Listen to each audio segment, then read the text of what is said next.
my apologies that we're starting a little bit later than I normally like to do. I've been trying to start this series around 3 o'clock Eastern time on Sundays, but today I started a little bit later, so my apologies. We're going to probably go about 2 hours today. We'll see how much we can cover. The plan is to go through and learn about the Hebrew words that start with Aleph Gimel, those first two letters, and go through until we go through words that start with Aleph Zion at the beginning of the letter. So we're going to be going through those vocabulary words today, and we'll see how much of that we can get covered. So again, this is going to be probably about 2 hours, no more than 2 hours. So let's get started. I'm going to share the screen now from Blue Letter Bible so we can see what their first word is in the Strong's Concordance.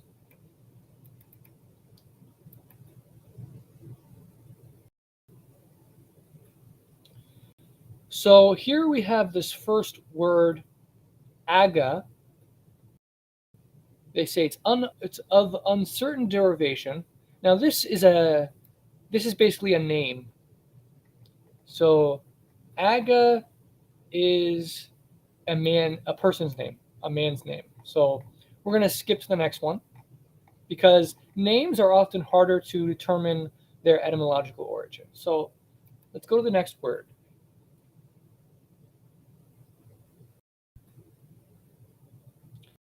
Agag, again, is a name. Okay. So Strong's not only gives numbers for the regular words, but they also give numbers for names. Right? Again, it has its own Strong's number. Okay, Agada. So this is they say it's a band or a binding, and we see it only occurs 4 times in the Old Testament. A bunch or a band of hyssop. And then the sons of Benjamin become one band or a group. Heavy bands or bonds or burdens. So it has that basic meaning right there. And what they say is it's from an unused root meaning to bind. Now, we talked about before how words can begin with an aleph as a prefix, and when that happens, often the root word is what comes after the aleph. So in all likelihood, the actual root of this particular word is God, and aleph is just a prefix. So now we're going to check the other PDF files to see what else they have to say about this word. So the next PDF file is the Comprehensive Etymological Dictionary. And so let's take a look.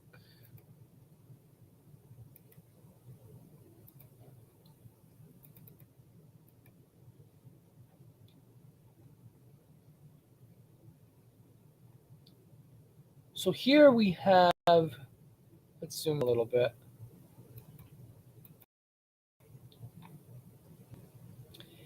Agab, post-biblical Hebrew. So this is derived from a combination of 2 different words, and apparently it's found in Aramaic. So you have Aleph Lamed or Ayin Lamed, and combined with Gimel Bet. Putting it together, it creates this preposition, which is by way of or on account of or on the basis of. Then we have agava or agava. That's a later word. It's borrowed into Hebrew. That's not an actual Hebrew word, but taken from another language like the Latin.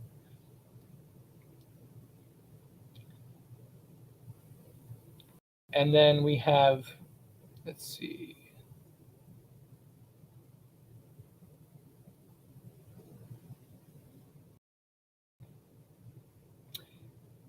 a god, which is to bind or tie. That's what we looked at just in the Blue Letter Bible, uh, a binding, a gada, with a hey at the end. So this says it's related to the Aramaic word spelled the same, agad. Perhaps it's also related to the Akkadian word agit, uh, and let's see, an agid, a bunch or bundle. Again, that's related to the same word. So a bandage. See, agada, the feminine, is a band or bundle, bunch, and it can be used for the military, a military division, a band or a troop of people who are banded together, essentially. Agada, that is the rabbinic literature. Now, interestingly, I've heard this word before, but I suspect that Agada is named that by the rabbis because it means to bind things together.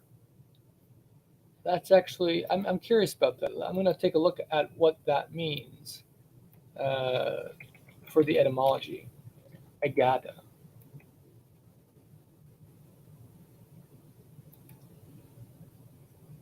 No, so although it looks the same, it actually is from a different word. With instead of an aleph, it's a hey, which is the agada.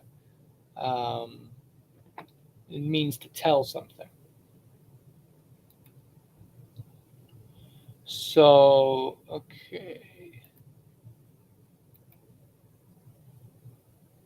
and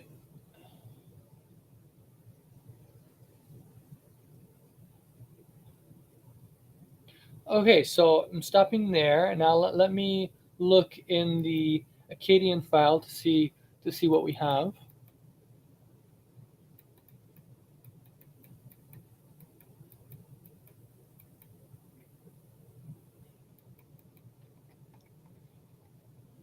So the first word we have in the Akkadian file is agam. So it's a much later agam. So we'll be checking that out once we get to agam. But for now, let's take a look and see if we can find this on Wiktionary. So I'm gonna look up and see if we can get any etymology information on Wiktionary.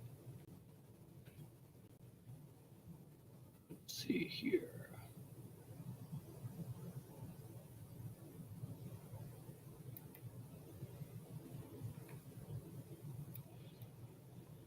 Um,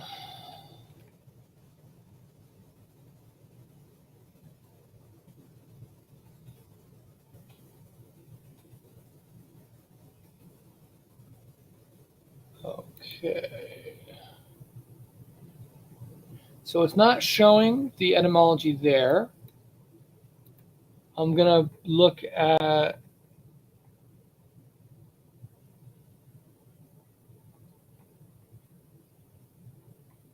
it says on Blue Letter Bible that there is a similar word in Arabic. Okay, so we're going to move on to the next word.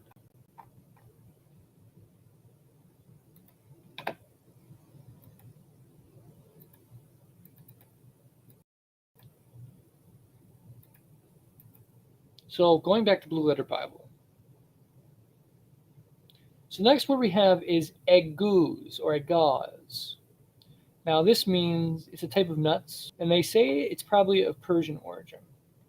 This same word can be found in Arabic, Ethiopian, and Aramaic, but you also see this a similar word in Persian. So it says this Hebrew word appears to be taken from the Persian by prefixing aleph prosthetic. So in the Persian, the word is goz or gaz, and it means nuts, but the Hebrew adds aleph to it. which it often does when it borrows words. So let's see.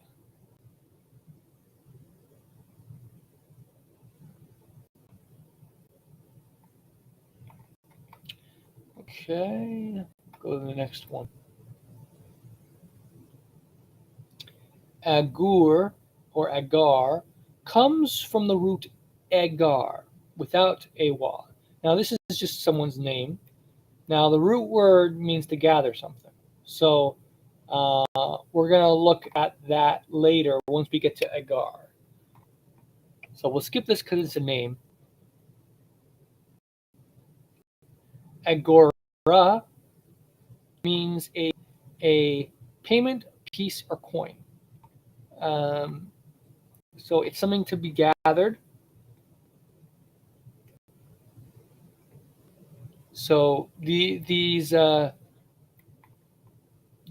payment, this currency that was used was gathered.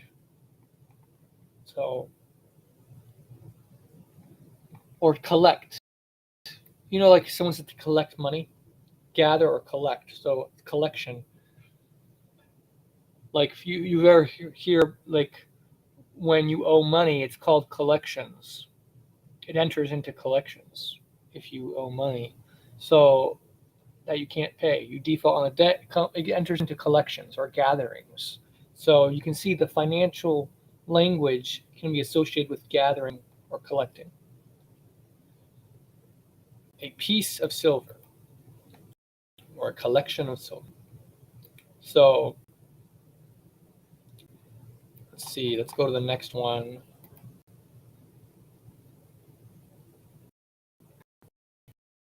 Egal. So egal probably comes from a root word gal. Aleph is just a prefix. So it means to draw, reserve, supply, collections, stores.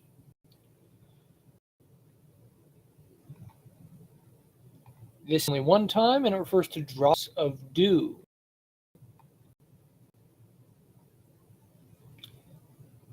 Okay. And then we have a guy. So that's a name, place, and it means a reservoir. It's in the dual form, so it's considered a double reservoir. Okay. Next we have, okay, so agam. So we're going to go to there in a second. So agam. Let's take a look at the Comprehensive Etymological Dictionary.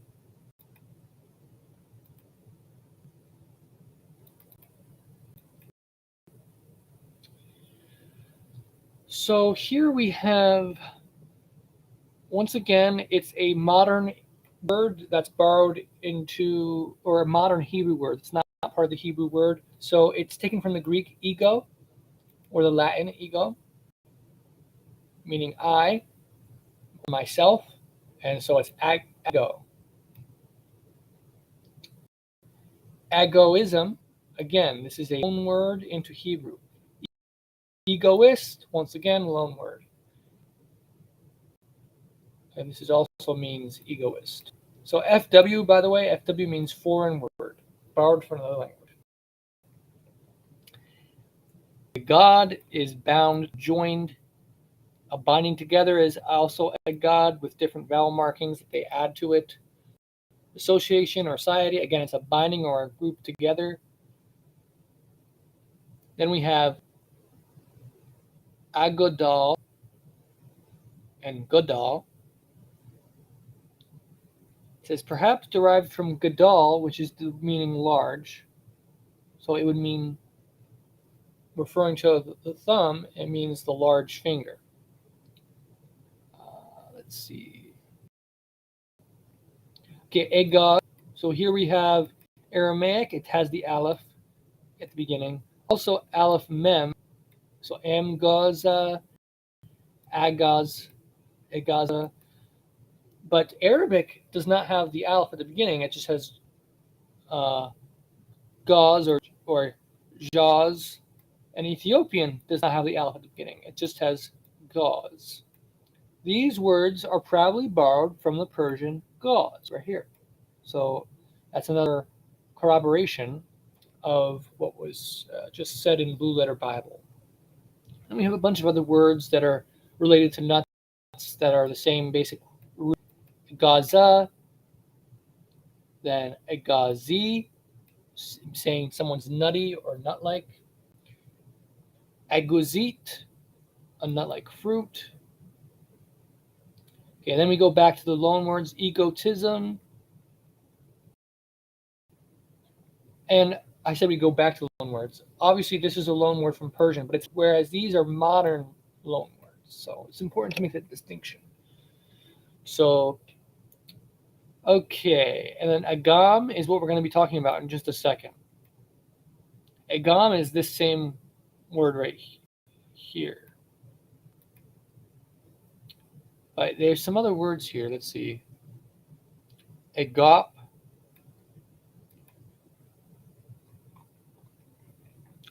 I don't think that's used in the Bible. But let's see.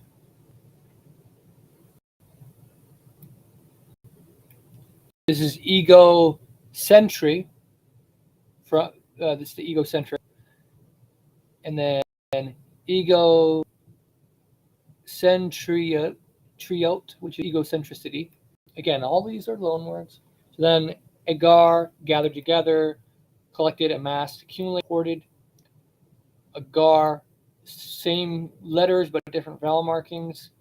Collecting, gathering together, amassing, hoarding, stockpiling. So okay, it's all the concept of gathering or collecting something. Agora, which is what we just saw earlier, a small coin, a penny. Several scholars see it in a derivative of the Semitic base agar, which means to hire. Whence also the Akkadian word agar means to hire. Okay. And we also have the Aramaic, the Syriac, the Arabic, all meaning hired. So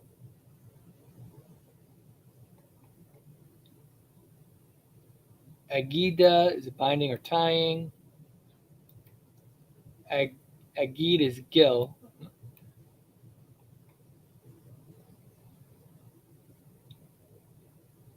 This is agio from the Greek. Egyptologist, so it's spelled Egyptolog, which if this was authentic Hebrew, like biblical Hebrew or ancient Hebrew, it would be spelling it Mitzrayim for Egypt, but instead it uses the Greek word Egypt. And again, Egyptologia, which is the modern loan word for Egyptology. Agira, collecting, amassing, accumulation, hoarding, stockpiling. Again, all the same core root word. Egal is a drop. It's a hapax legum in the Bible, which we mentioned. What this phrase means is if it only occurs one time in the Bible, then we don't necessarily know what it means outside of if we only had the context of the Bible, we don't know what it means. But if we look to Hebrew or other languages outside the Bible, we could find the possible meaning of these rare words.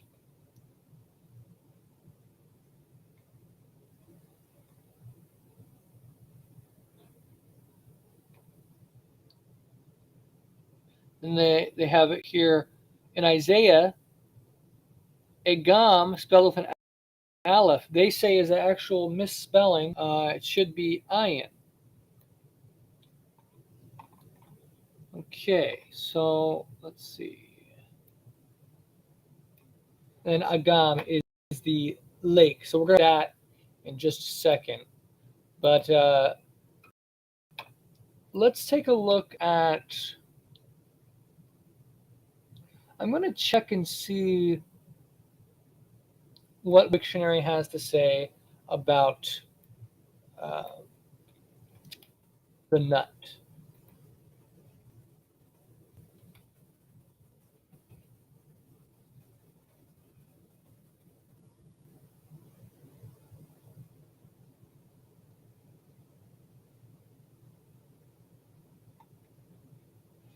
Um,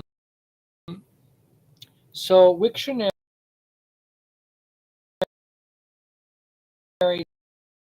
just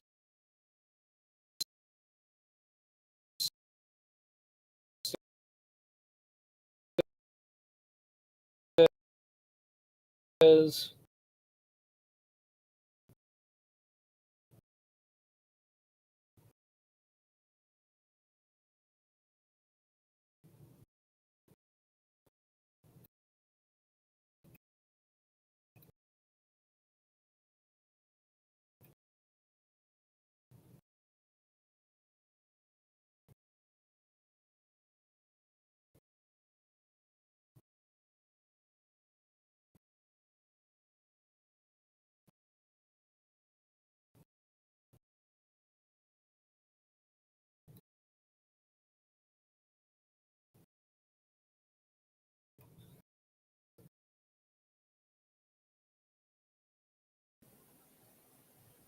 okay.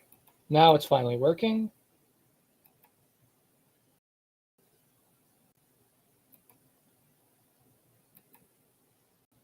Oh,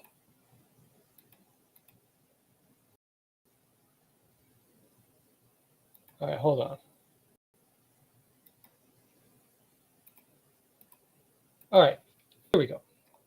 So the word is agaz. It means nut, and it's actually borrowed from. It's actually a Persian word. So in English, we borrow a lot of words from other languages. So in ancient times, Hebrew sometimes did the same thing. So they would borrow from Persian, for example. One of the reasons why they borrowed from Persian is because after the Babylonian exile, the Jews were under the authority of Persia. Like the Book of Esther shows that the Jews were the Persians had authority over the Jews at that time. And in the Book of Daniel, you see the same thing. So, and in Book of Ezra and Nehemiah. So, this principle of Persia having influence and authority over the Jews explains why some of the Persian words could actually enter into the Bible. And then it would be borrowed into the vocabulary and inserted into scriptures where it originally may not have been. So the Aramaic, yeah. So let's go on to the next one. So here is a very ancient word that comes from Akkadian, and the word, instead of it being from Akkadian, actually comes even farther from Sumerian. So it's a Sumerian loanword that's found in the Bible. So that's very interesting because Sumerian ceased to be a relevant language far earlier than the time the Bible was written, and yet we're seeing a Sumerian word in the Bible. So that's very striking. So let's show you guys that word. It's agam. So that word agam, we're going to look now. So blue letter, we have it as used root, meaning to collect as water. That's what they say it means. A pool, troubled pool, a swamp, marsh. Okay. So here it says there's the Akkadian or Assyrian agam.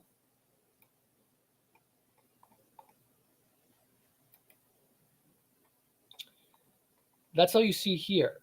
So now we're going to look at the Comprehensive Etymological Dictionary to see what they have to say about this. And then we'll look at Wiktionary or we'll first look at the Akkadian dictionary and then we'll look at Wiktionary. So, so here we have, again, it says a pool or lake, pond, marsh, related to the Akkadian, agam. Arabic has the same word, ma, which refers to water, and agim or agim, it's reeds.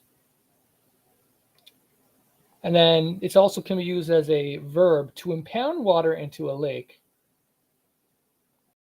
Okay, so now, and then we agam. It's a later Hebrew word, and it's a small lake or a pool. Agama, again, a smaller lake.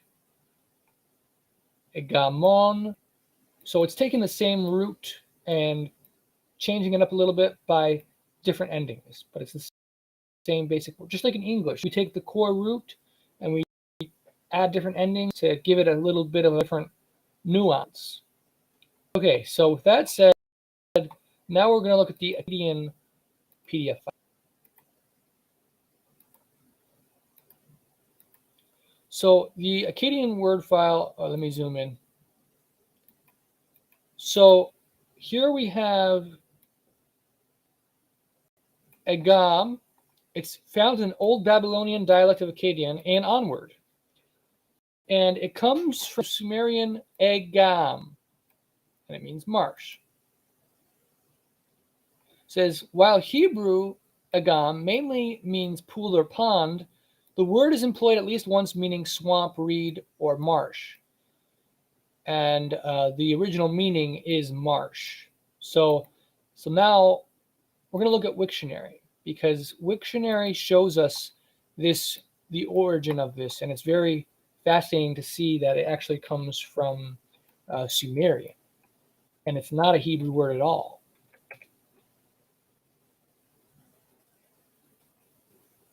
Okay, let's take a look now.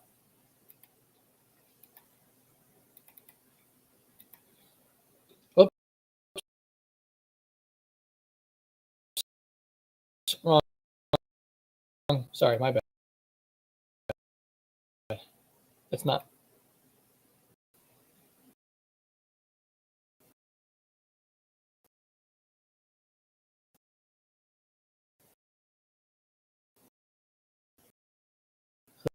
Let me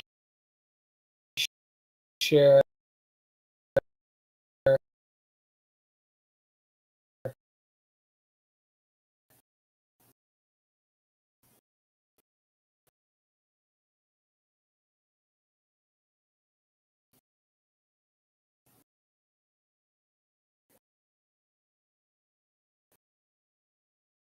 Uh,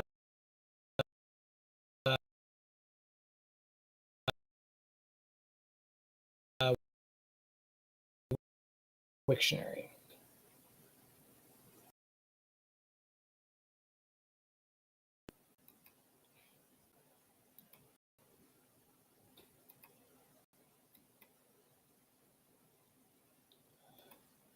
I don't know what's giving me this problem.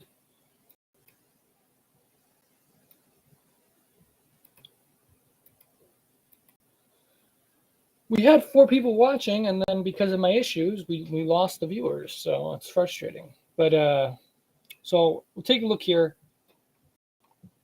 Borrowed into West Semitic from Akkadian. West Semitic just means like Hebrew, Arabic, Aramaic, things like that. So Akkadian, and it's from Sumerian. So first, let's take a look at the Akkadian word.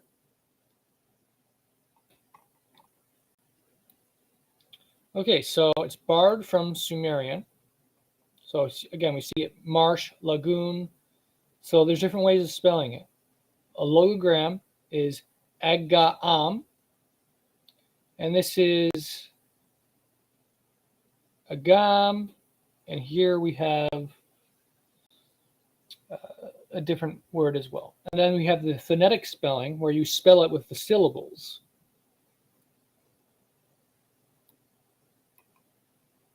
So this would be A, Ga, Mu, and then this is Aga, Am, Mu, and this way of spelling it is Agam, Mu. So there's all 3 ways of spelling it occur in Akkadian, but it's the same basic word. It's just being spelled slightly differently. So we see here Arabic. That's the Arabic word. Aramaic. It's not showing the font for that. I'll have to see if I can fix that. But it shows the Syriac font and the Hebrew right here. So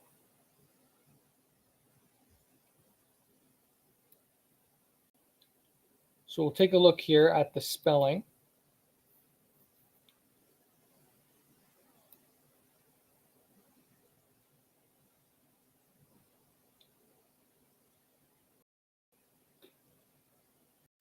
So the Sumerian can spell it the same way, but it also occurs, let's see.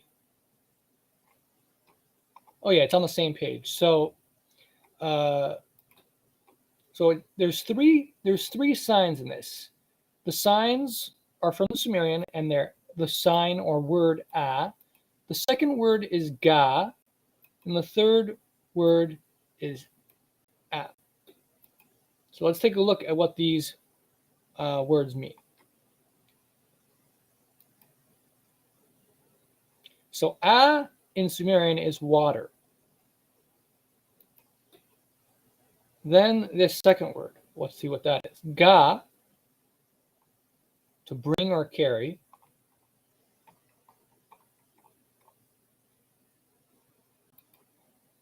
And the third word is, well, this says it's a bull. Obviously, that's not accurate. Hold on a second. I mean, it can mean bull, Avi, but all right, we'll look at this word or this source for it.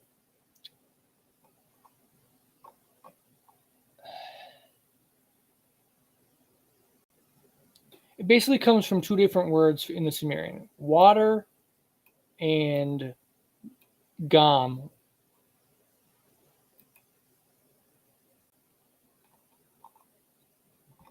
So hold on a second.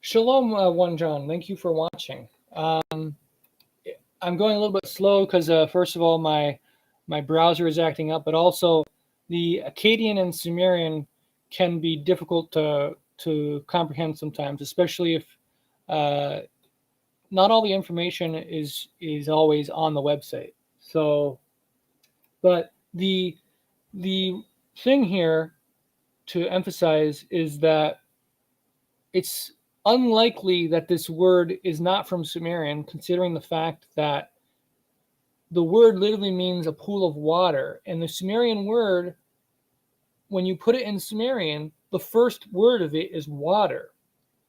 And the second would be, the second word we said was to bring or carry. So it's a gathering of water. So it makes sense that this word is derived from Sumerian rather than Sumerian borrowing it from Hebrew, because it's also found in Akkadian, and Akkadian had a close relationship with Sumerian. So a lot of Sumerian words were borrowed into the Akkadian language. So the fact that this word occurs in both Sumerian and Akkadian, and then in Hebrew, and that the Sumerian word means the first word of the Sumerian word means water, is a strong indication that this word actually comes from the Sumerian and it's the Bible. Let me find a better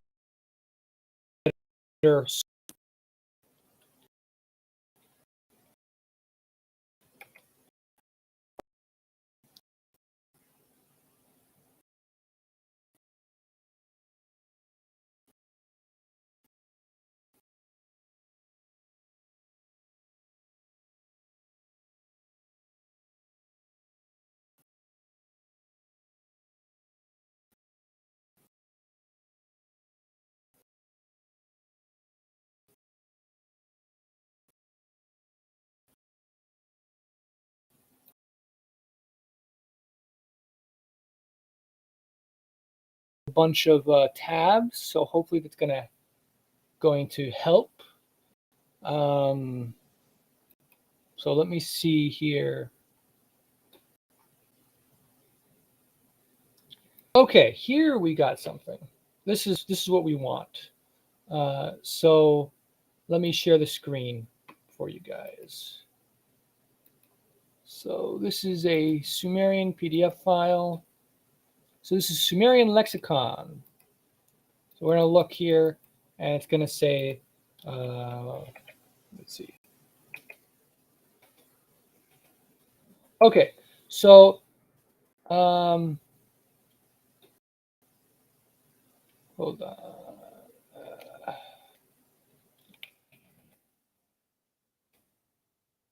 Swamp. So it means water and decline or incline. See, so there's a word gam, and then there's the word water. So it's the decline or incline of water, and it means swamp. So that's where agam comes from. And then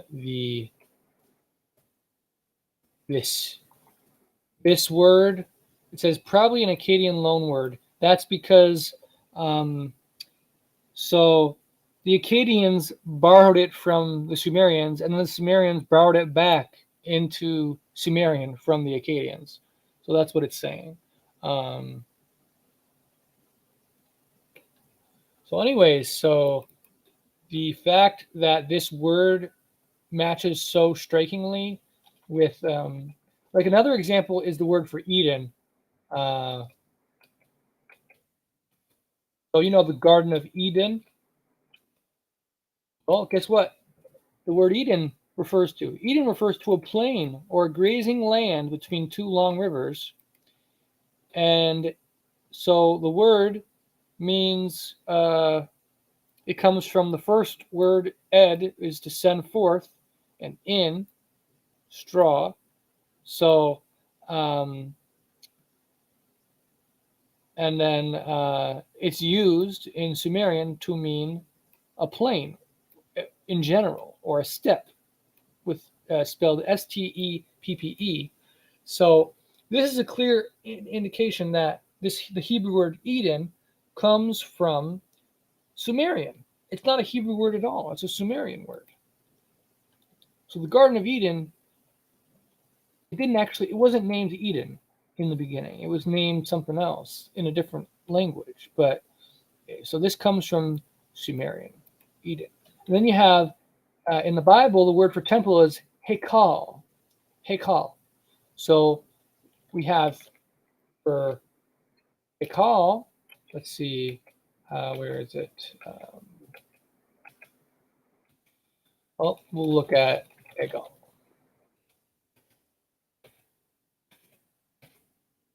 Just got to find it for a second. It's here. All right, it's not showing up. Big house. Let's see if that works. House. A house is and a big doll. So big.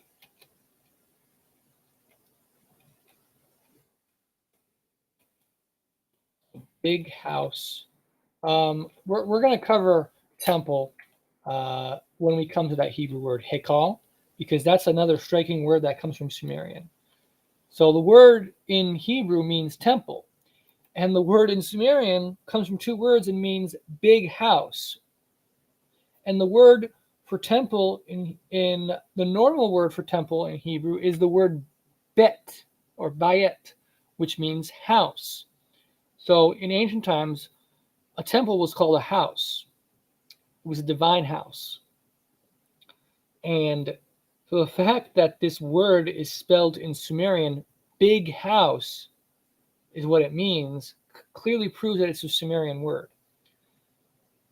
Because the chances of it meaning the same exact thing and spelled the same exact way, it's too small to be coincidence. It can't be. It clearly has to be derived from Sumerian. So with that said, that is an example of agam. Agam is an example of a Sumerian word being borrowed into the Bible. So there are words in the Bible that are not Hebrew words at all, but borrowed from other languages. And the fact that it's borrowing from Sumerian, which is a way older language, proves that their language vocabulary comes from Babylon, either from very ancient times or the Babylonian exile. Because when they were in the Babylonian exile, they were under the authority of the Babylonians, and the Babylonians spoke the Akkadian language in the Babylonian dialect. So they would have adopted Babylonian words into their vocabulary. But I argue Hebrew goes way back, so ancient that it actually has these same words from Akkadian way back in time, in the time of Moses. So this is just evidence that Hebrew is not the original, because like I just showed you guys the example of Eden, the Garden of Eden. That's such an essential word, and yet that's a Sumerian word. So why, if the original name was Garden of Eden and it was in the original language was Hebrew, why is the Bible calling it the Sumerian word? It doesn't make sense. And another example is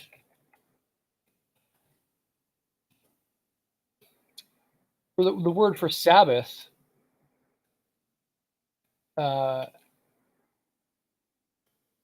It comes from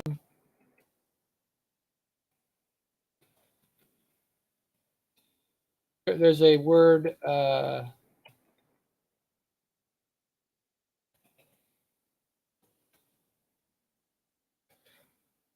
not showing on this PDF file, so I'll just show you on Wiktionary. So the word Sabbath is suggested by scholars to actually come from Sumerian. Let's look at Sabbath for a second here. I know it's not Aleph words, but just illustrating the point here. So Shabbat, possibly from, let's see.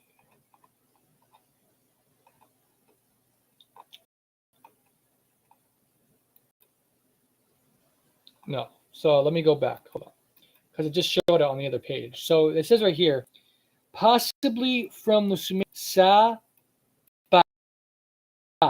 which in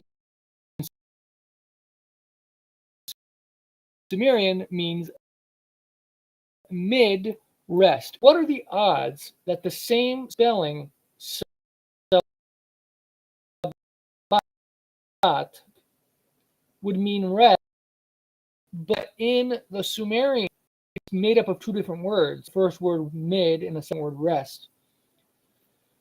So the best explanation is that the word Sabbat is not a Hebrew word at all, but is a Sumerian word, and therefore,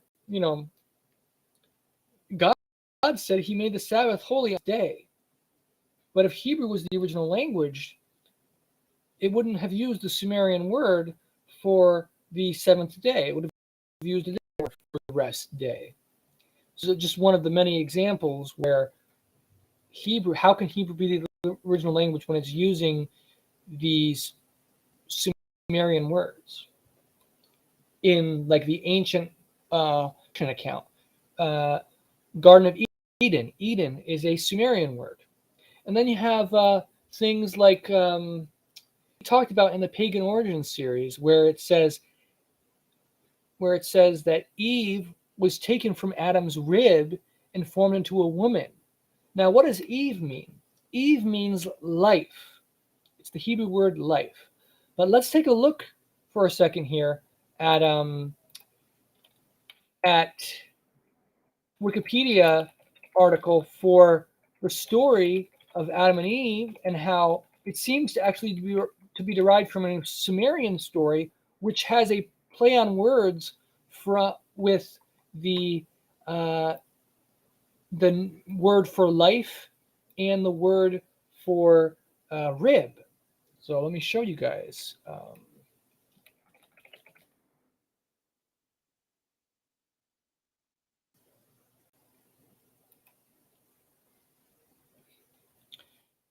Okay, so sharing the screen here.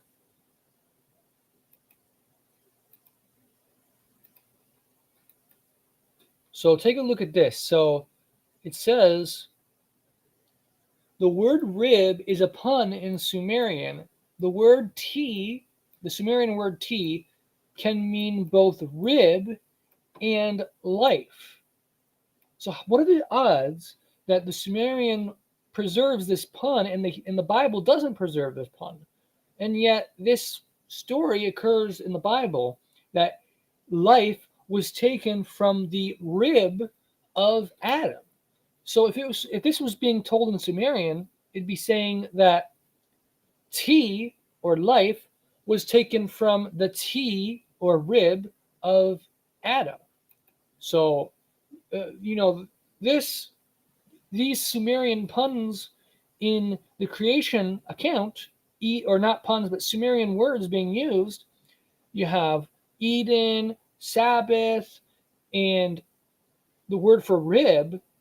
These are three key things in the creation account that are from Sumerian origin. So uh, the explanation best indicates that Hebrew is not the original, and that uh, when the Bible was first written, or the books, the accounts were translated from the original language into, I argue, into Akkadian.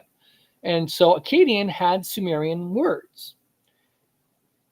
And so when Abraham was translating the Genesis account, or a earlier writing from, like a book of Adam, let's say, or something like that. So when he was translating it, he was familiar with the Sumerian language because he spoke Akkadian, and Akkadian had Sumerian words in Akkadian. So it would make sense for Abraham to utilize Sumerian words to bring home the point of the message. Uh, so I'm not saying necessarily that Sumerian is the original language of creation, but that it's Hebrew in many ways has things derived from Sumerian, which is hard to explain if the original language is Hebrew. It makes perfect sense if Hebrew was one of the many languages that came after the Tower of Babel incident. So, that said, let's go back. So let's continue with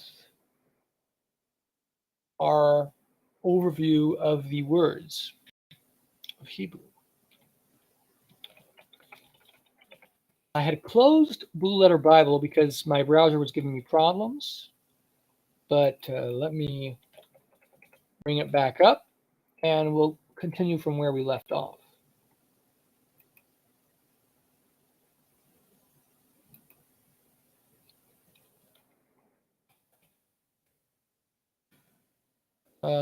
Okay, I'm not sure what the number was where we left off. Let's try 93. Okay, 100. Yeah, right around, that's where we pretty much left off. Okay. So let me now share the screen with you guys.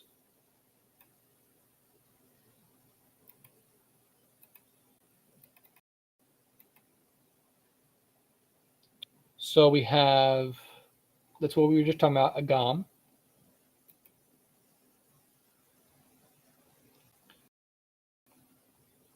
And it's a pond, so it's the same basic word, but for some reason they give it a separate Strong's number, but it's clearly the same exact word.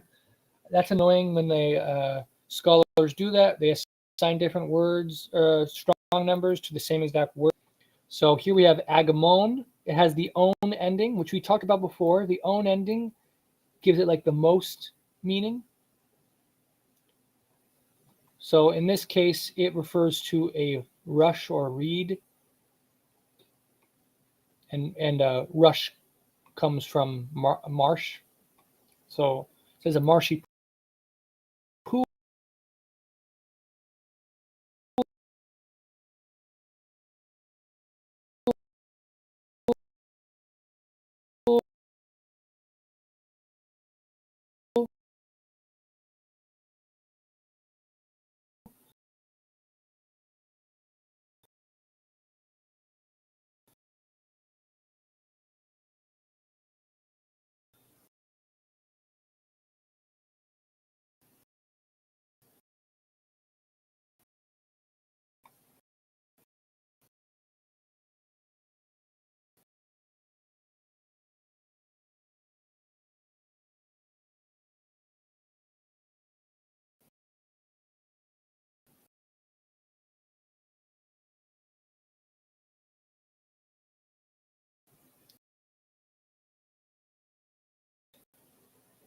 Okay. Egan. So it's another word. Egan. Basin, bowl. It's found in Akkadian as well and Arabic. Also Syriac. So let's take a look at the Comprehensive Etymological Dictionary. See what it says there.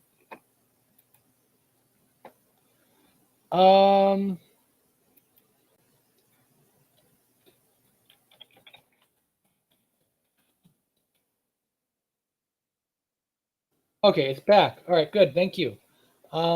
So going back to the reason this happens is because Blue Letter Bible is just so slow for some reason on my computer. I don't know why. I had closed it and it was giving me no problems, but then I reopened it so I could go back to it and it started giving me problems again. So a comprehensive etymological dictionary. I just need to make more space on my computer. That's what I just got to do that.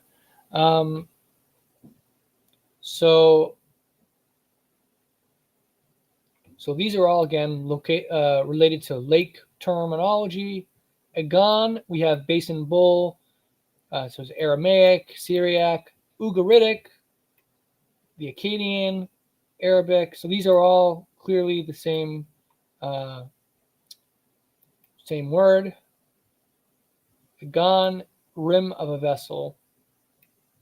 So rim probably related to the bowl, like the brim of a hat is like shaped like a bowl, so it's probably related. So let's go to Wiktionary. No, let's go to the Akkadian dictionary so we can see this word. So the Akkadian dictionary here, we have Agan. So it occurs in Old Babylonian dialect of Akkadian, and again means large bowl or basin. So it says in Akkadian, Agan can be of either metal or stone. In El Amarna tablets, a list of gifts from Egypt includes Agan, that is Aben. So Aben we talked about last in prior Sunday's video. Aban means stone. Eben. So Agan, that is Eben, a stone Agan or stone bowl. In the Bible, it is used for ritual. So in the Law of Moses, for bowls, as well as in the Song of Solomon, your navel is like a bowl. So that's what it says here. Then they say the Akkadian Aga is related to the same word kanap. So let's we'll go to that later. But now let's go to Wiktionary to see what it says about this word Agan.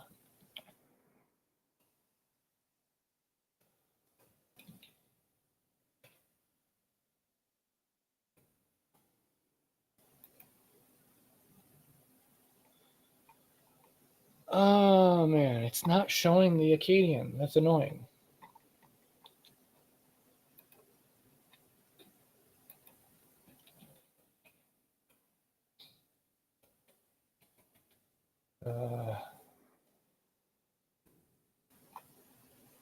Basin. Let's try basin.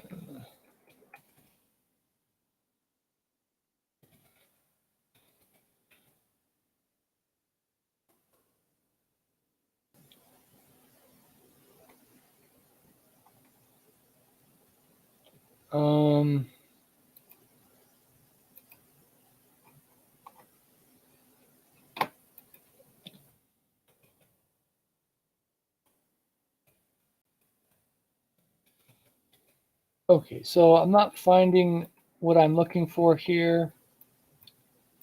That's unfortunate, but by the way, I'm going to once I finish Aleph letter words, I'm going to put it all in a document file of what we've covered so far, and then I'll be going through like a review video for Aleph words that we've covered, and showing the Akkadian way of spelling it and the different meanings. So we will be reviewing this information, and I'll be trying to find the Akkadian for each of these words that I'm having a hard time finding right now. So we will revisit these words. So in the Akkadian dictionary, the next word that comes is agarat, and it means a letter. So we'll look at that in a little bit.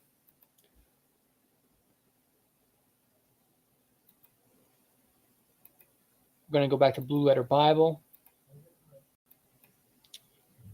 So let's see. So agap, they say probably from nagap.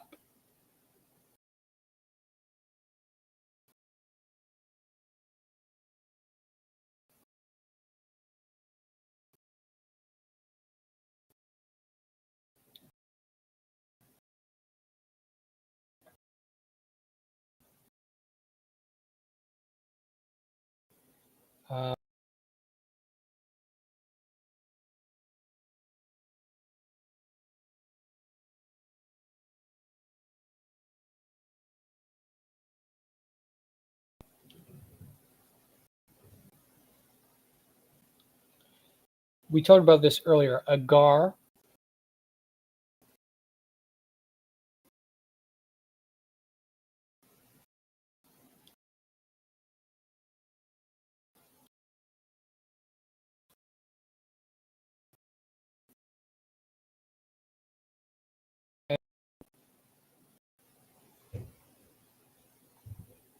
gathering grapes. He gathers in summer. One that gathers in summer is wise. The one that sleeps during harvest is a son that causes shame. So this word gather, agar.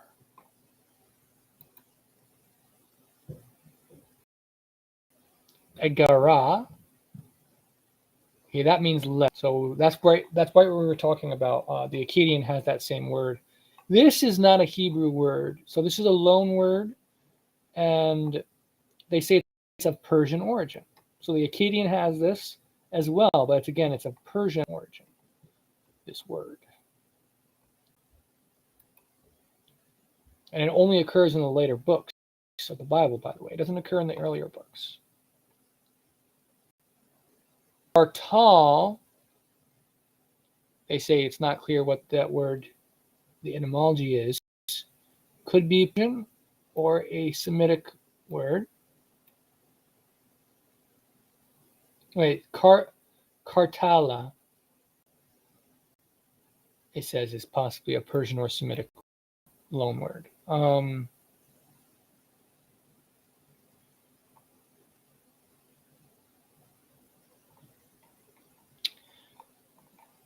Let's see. Egaraf, from the root word garaf. And interestingly, it looks like the same word for grabbing something.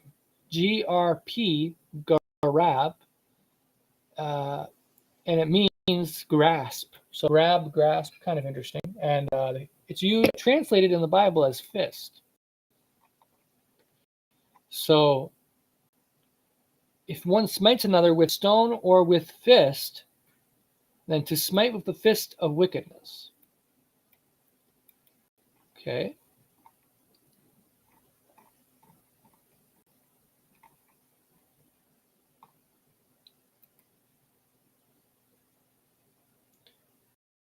Agarat is the letter, so an actual letter being sent. Again, this is a loan word from Persian.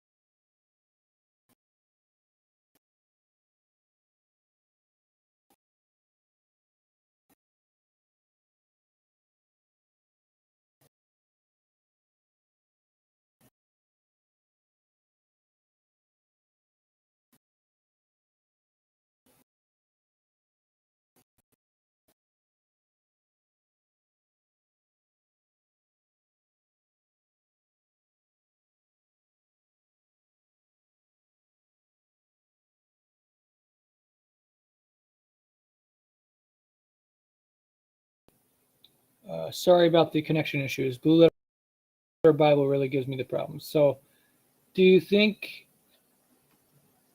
Okay, here's the question from 1 John. Do you think Akkadian has anything to do with the so-called archons? So the actual word is Akkadian without the R. If you're talking about the same thing, Akkadian. If you're talking about something else, Arcadia and Akkadian, I'd have to look that up. I'm just going to quickly do a Google search, Akkadian, to see what that means.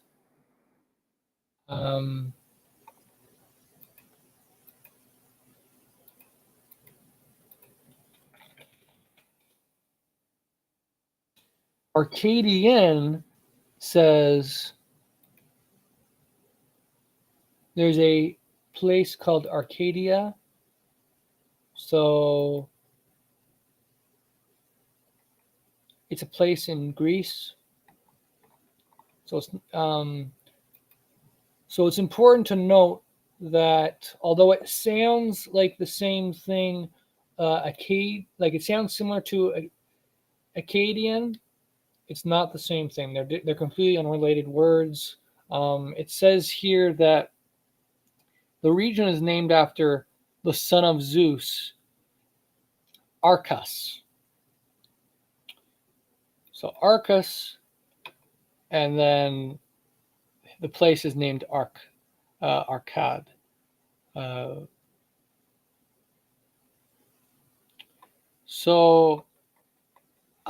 as for your question about, is it back now?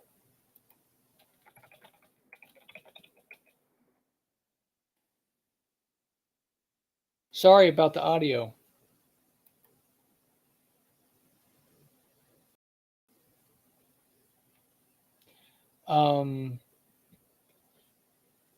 Let me know if the audio's back, because obviously I don't want to be talking. Okay, so yeah, so basically, I was just saying that Akkadian and Akkadian are not the same thing. Just making sure.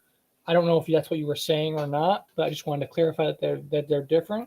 And then archons, I don't think there's a relation, because like archon means like chief or first, like arch. It's top. Whereas arcad seems to have a different etymology entirely. So I wouldn't put too much stock in connecting those things.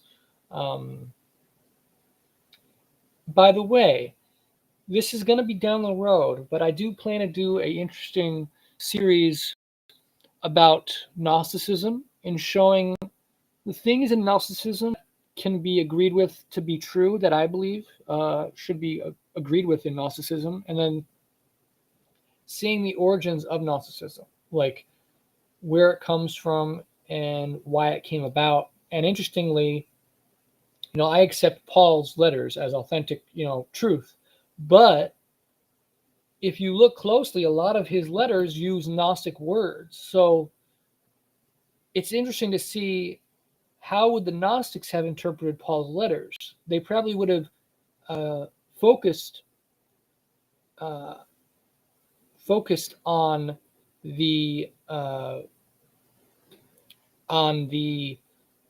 those words that they associate with a Gnostic terminology. Are you as back? I don't know what you mean by that. Sorry. Could you clarify?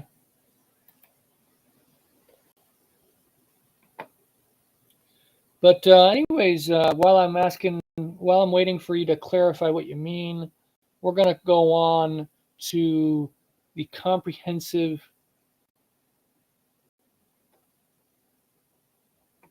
Yeah, I'm good. So let's see. The Comprehensive Etymological Dictionary, we're going to just look at that quickly, see what we have there.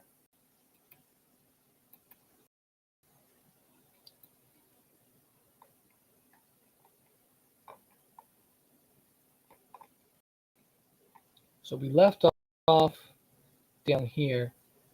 Agas, Arabic has that same word, means plum of also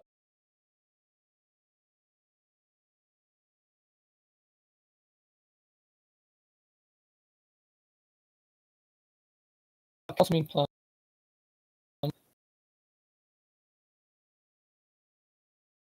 Pear or plum. It's an unknown.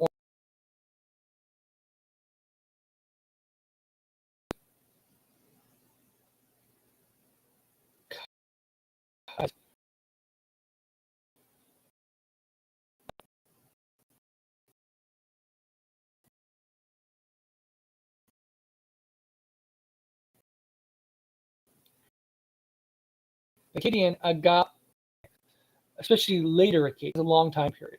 So you have all the way from like the 2200s BC all the way to 500 and after BC. So there was overlap with Aramaic way later on. So they borrowed some words from Aramaic as well. So agap, flank or outflank.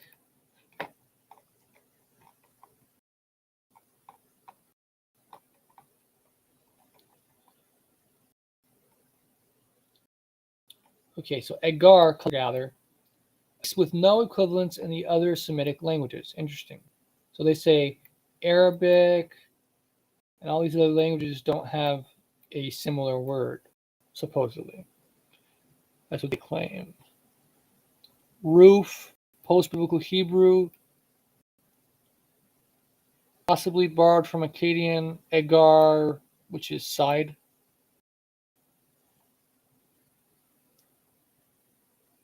Agara, pay or reward. Again, this is what we talked about earlier. It said from Aramaic, Agar means hired, which is a loan word from the Akkadian Agar, to hire.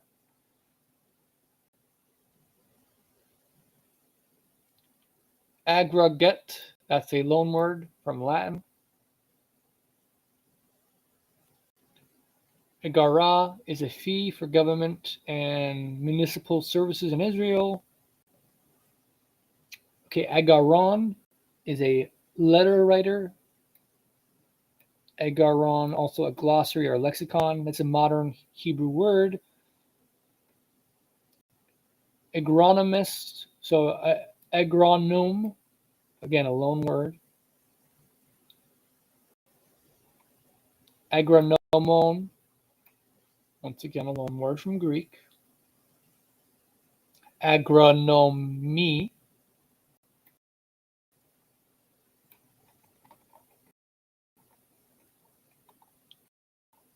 modern Hebrew has a lot of words from other languages, so we keep that in mind. Agronomia, agorunut, lexicography, agara. So this we saw earlier, fist. We saw in Blue Letter Bible. Agarop, clenching of the fist, also used for boxing.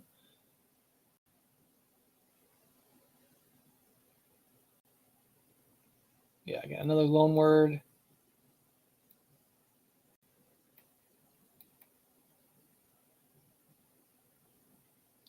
Let's see. Skip some of these. Agartal, we talked about. They say probably related to the Aramaic kartal, which they say is a Greek loan word. Kartal, which is basket. Agaron, it's collector. Agaronot, collecting. And then aggressor, again, is a loan word. Aggressivi, loan word, clear loan word. Aggressiviot, not a loan word. And then aggressia would mean aggression, again, a loan word. Agarop, that's what we talked about earlier, the fist. Agrari, so agrarian, loan word. Agot means letter or epistle. Again, it's in the Bible, in the Aramaic portions of the Bible, and in the late Hebrew portions, and it's borrowed from Akkadian. But also that word is probably borrowed from the Persian. So okay, so that's all we have in this etymological dictionary. So now let's take a look at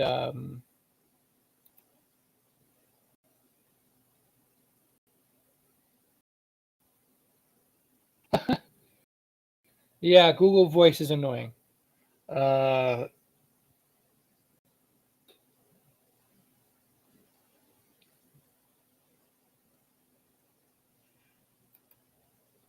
Okay, so you were trying to ask, is my audio good? So is the audio good now, John? John?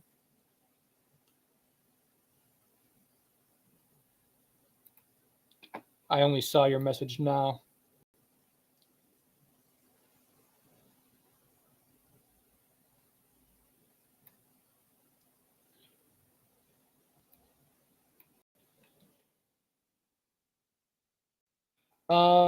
Let's see how long we've been doing this.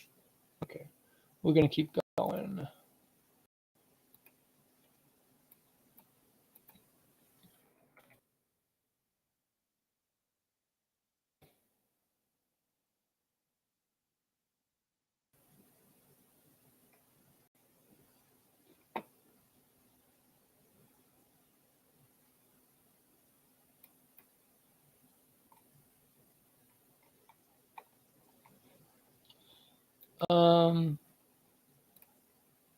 Okay, so let's go to the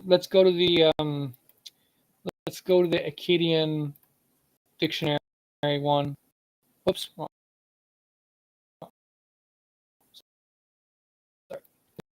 Different.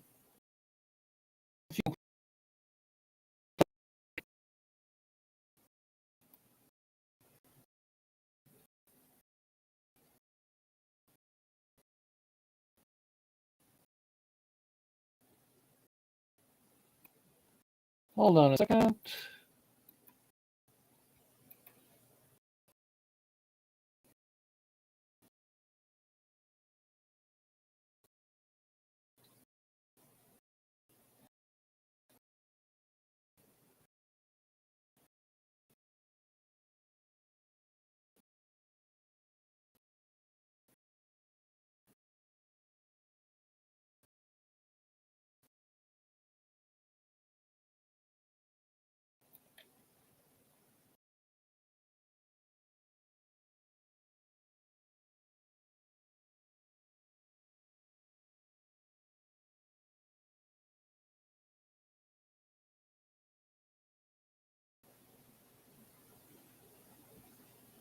Sorry about that, guys. My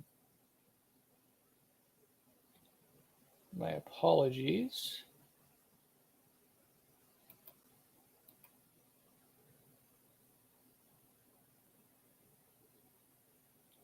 I'm not seeing anybody now. It doesn't show how many viewers on here. Usually it shows me a section if there's someone viewing or if no one's viewing, but it's not even showing that at the moment. I'm just gonna, oh, yeah, there it is. All right, it's back. Good. So, all right, so now let's check the Akkadian dictionary. So here we have Agarat, again, letter. So it says it's not used in earlier Akkadian. It's only used in newer Assyrian, the Assyrian dialect. So it wasn't even used by the Babylonians. It looks like it was used in the Assyrian dialect of Akkadian. So to give a letter, Nehemiah is Natan, give, Egarat. The same phrase occurs in Akkadian, Egart, Nedan, or Netan. And then here we have that. So sa or Sha Egerta, that letter Arametu, so that probably means envelope. And then Idinani. Oh, that instead of that, it's who. Who letter envelope gave me. Me is at the end right here. Ni. And gave is dinani. So let's see. Okay, then Egarat ulakut, to correspond. Let's see what the Akkadian has for the same phrase.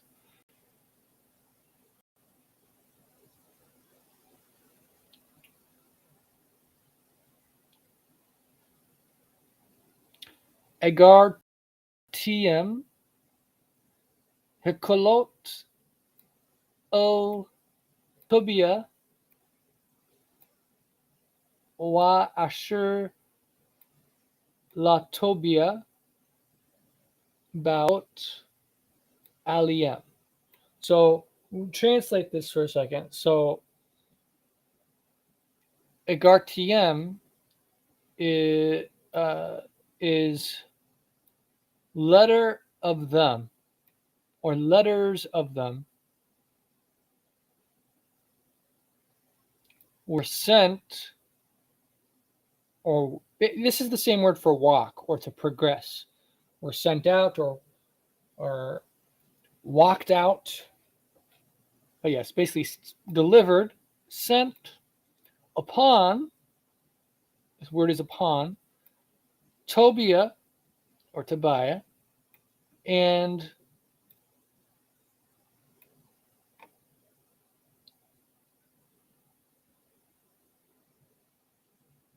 to Tobiah, in which to Tobiah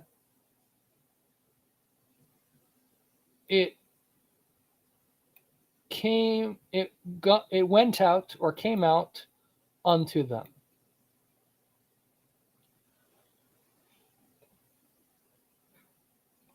And the same phrase occurs in Akkadian, egert alak.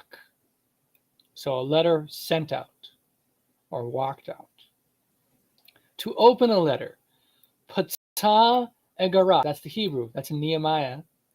The Akkadian, egert petu. So again, same exact phrase, same words. So egert sha esaparkani balat kepu la tapati.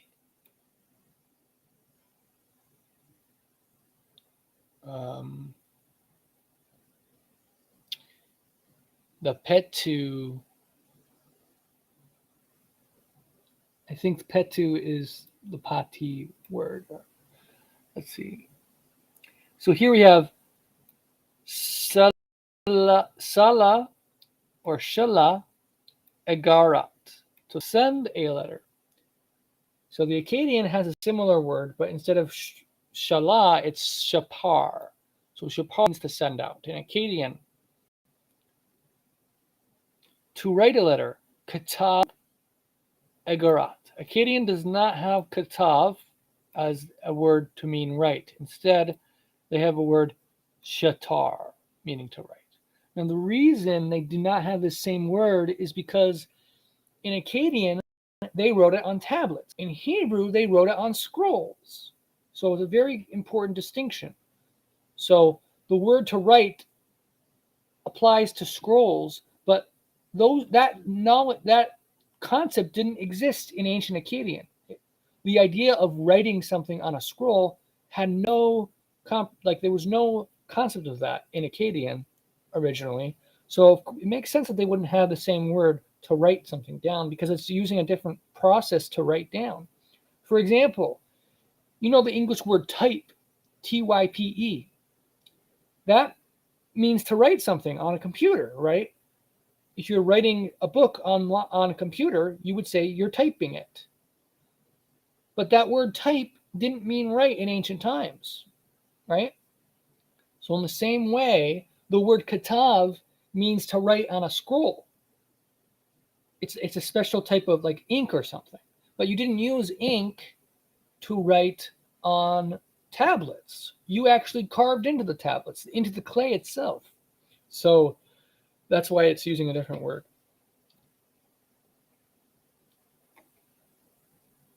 And the earlier Hebrew word is sefer for letter.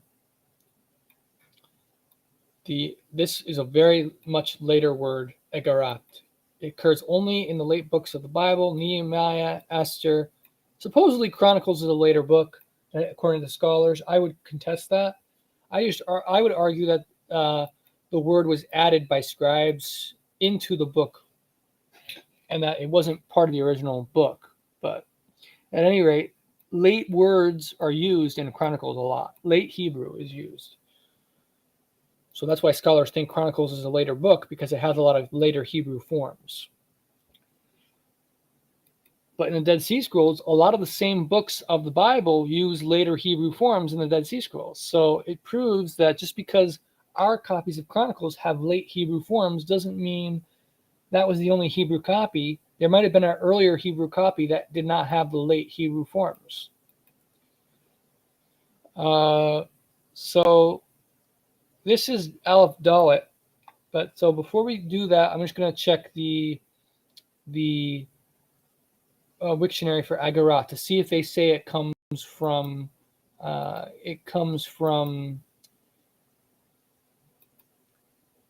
Persian or not, because I remember that it comes from Persian. So let's take a look here.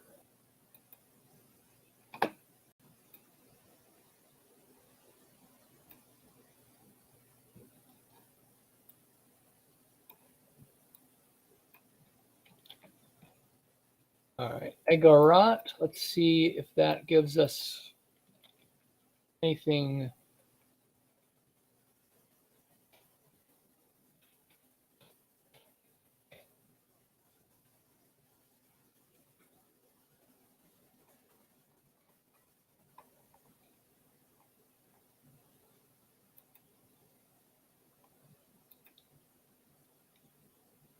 Let's see. So it doesn't give us too much, but it does corroborate the idea that it's from Persian. So let me just share the screen for a second. Spelled a little bit differently on Wiktionary.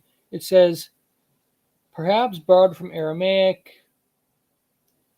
Cognates exist in many Semitic languages. The ultimate origin may be Iranian. So there's a Persian word, Engara. So that might be the origin. Alternatively, we talked about how agar means to gather something. So it's possible that the letter refers to gathering letters together to make a letter, like writing down letters, collecting it together into a document, and then it becomes a letter. So there's different possibilities, but it probably is from the Persian. So with that said, let's go into Aleph Dalet words.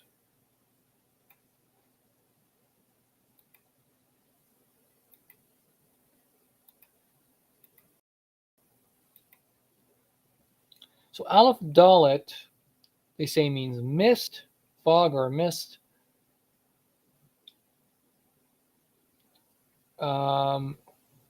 Let's see.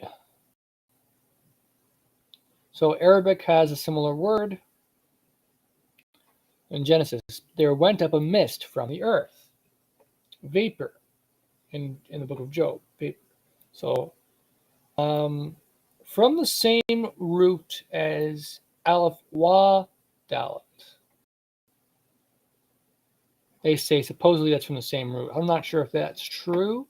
That's what they're claiming here. So we'll go back And then let's take a look at the next word.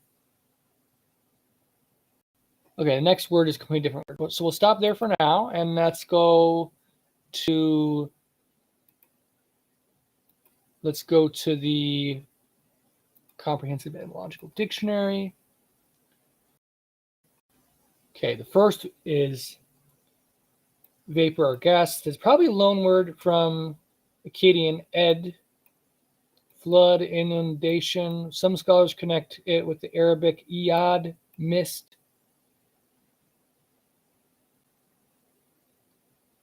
Okay, so we'll stop there. Now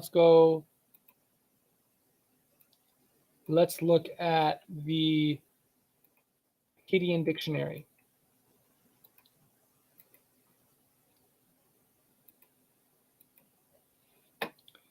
So this is the Sumerian loan word. So once again, we have a potentially Sumerian word and not an actual Hebrew word. So supposedly the Sumerian loan word ad-di, onrush of water, high water. The Hebrew lexeme is attested only in Genesis and Job, both cases pertaining to the story of creation. Remember how I said earlier that we had 3 examples, striking examples of words in Genesis being associated with Sumerian for the creation account? Well, here's another one, ad. So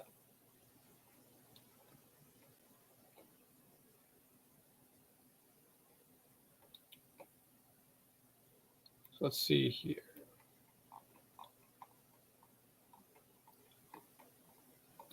Let me go up for a second.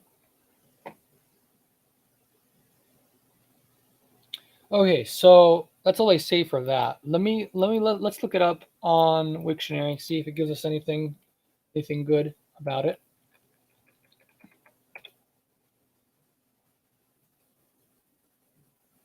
They don't show it, unfortunately, for Wiktionary. I really wish they would.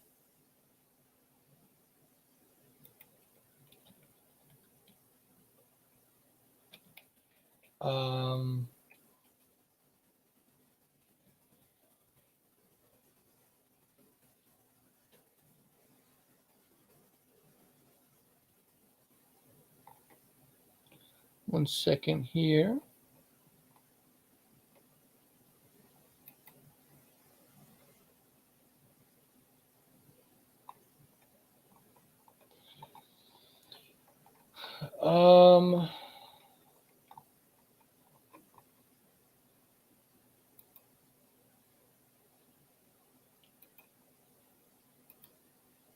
I'll share this. So here we have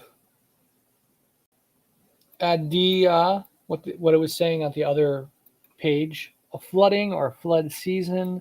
So the important thing to keep in mind is we discussed how the first word, means water.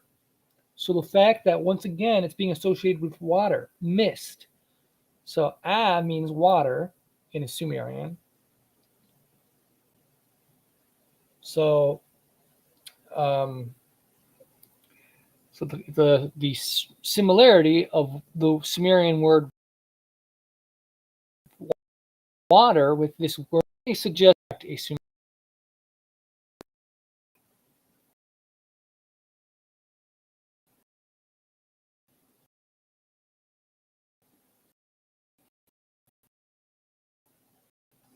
Every time I go out of the page, it blacks out. It blacks out for some reason.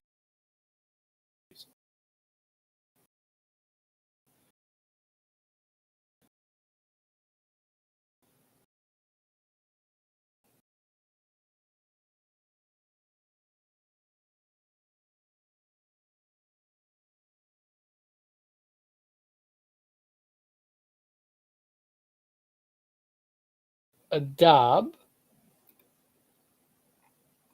And by the way, the next Akkadian word is adir or adir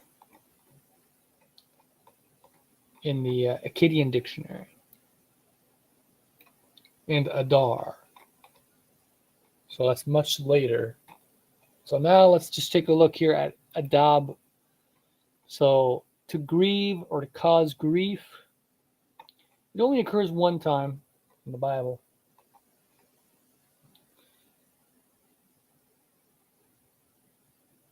They say to pine away is also spelled similarly, spelled Dalet Aleph Bet.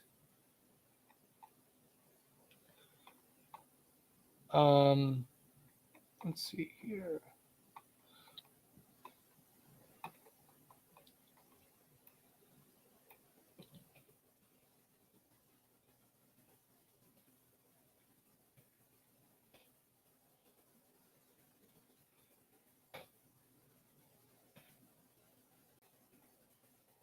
No article on Wiktionary, it looks like. What will be the next word? Edabal, chastened of God, supposedly. But that's someone's name, so we'll skip that. Adad. It comes from the word Hadad, probably, and that's for the god Hadad.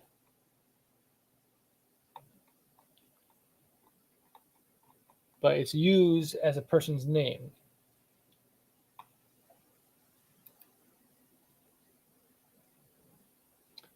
Adu, Ido. So again, someone's name. They don't know the etymology of the name. Adon. Oh, Adon is the same as Adonai. So that's a good word. We're gonna take a look at that one. But let's quickly go to the let's go over to the comprehensive etymological dictionary for a second.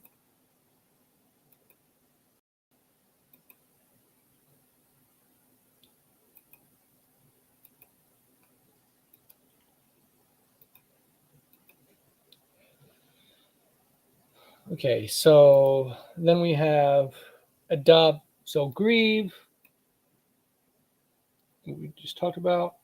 It says it's a hapax legomenon. Oh, in this form, it's a hapax. To make polite, supposedly it means. Adagio, it's a loan word from Latin.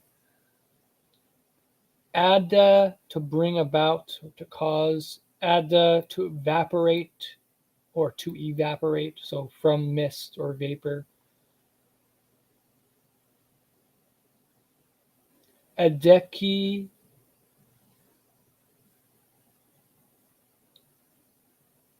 meanwhile. Adua, wavelet, probably related to the same root as ad. Okay, Adam is red, similar to Edom, the word for Edom. Okay, then we have Adon, Lord. So the Canaanite Adon, Ugaritic is also Canaanite Adon. It means Lord. So let's I believe this same word occurs on Wiktionary. So let's take a look at Wiktionary, what it has to say. And Adon again is the root word of, or that it's connected to the word Adonai. So they say it probably. Let me share the screen.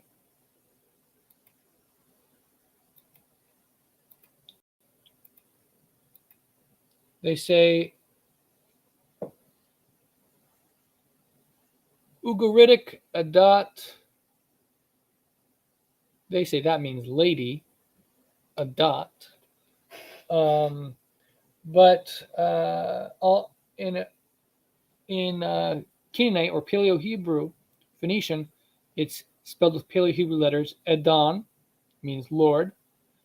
And they say it probably is from the root Dain or Dain, which means law or judge, to rule or to judge.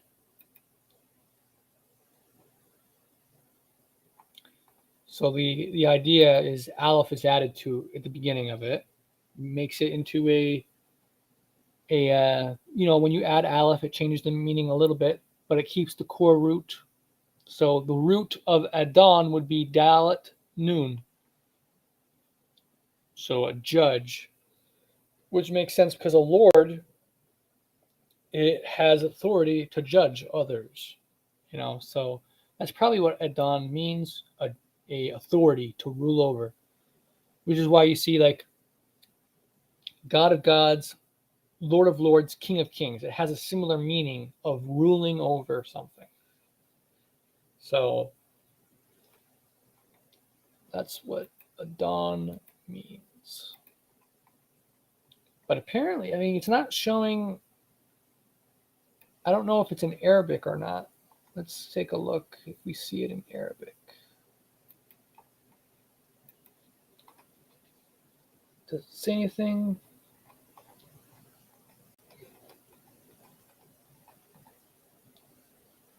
Sometimes it's not going to list if it's in Arabic or not.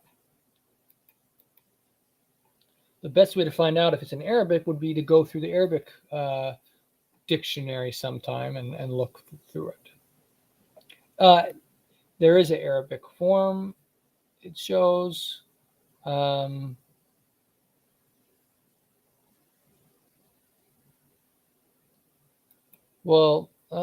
It just says.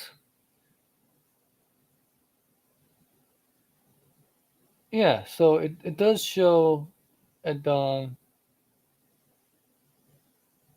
in Arabic. So,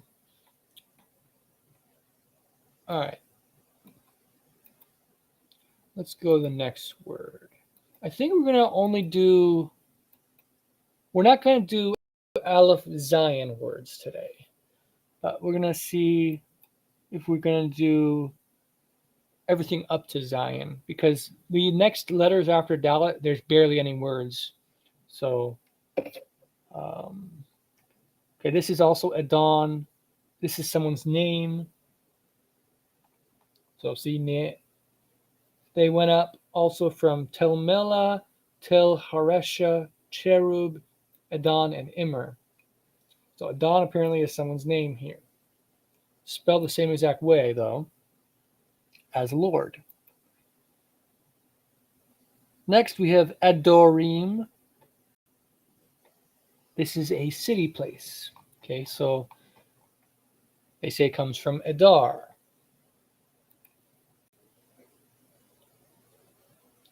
Adin means then, now, or time. It's an adverb. It's in Aramaic. It's an Aramaic adverb.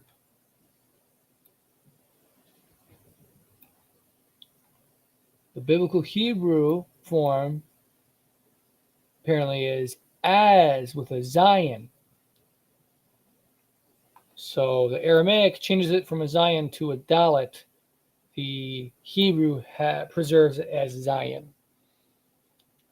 Ethiopian has the word in its own form.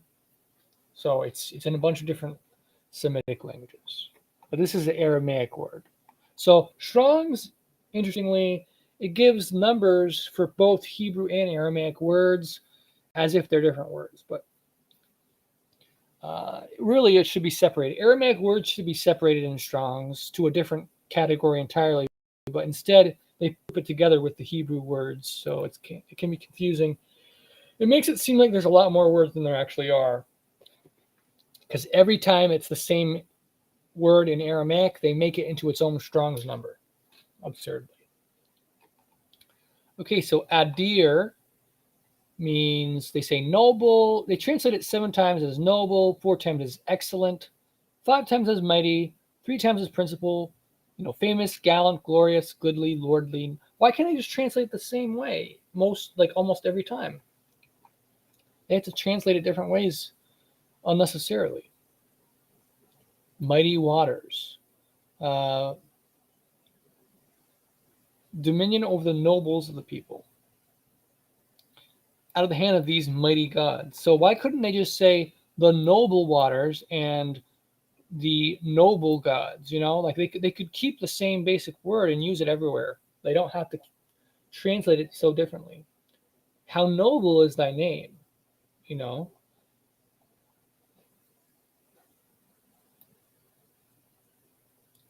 He slew noble kings, or they say famous kings, but you really don't need to say that. They're the glorious Yahweh, or the noble Yahweh. Neither shall gallant ship pass thereby.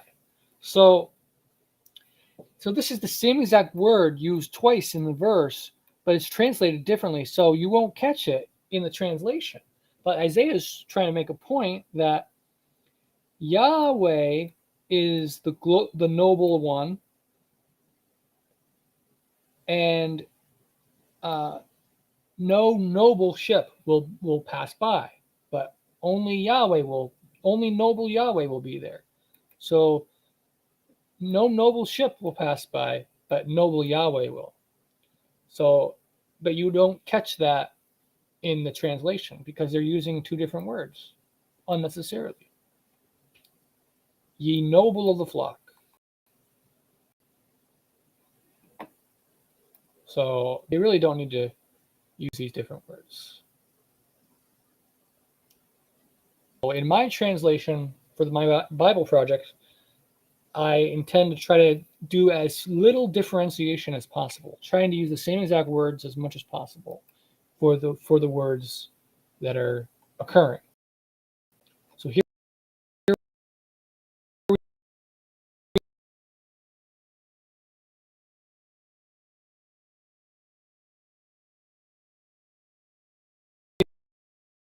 we have someone's name,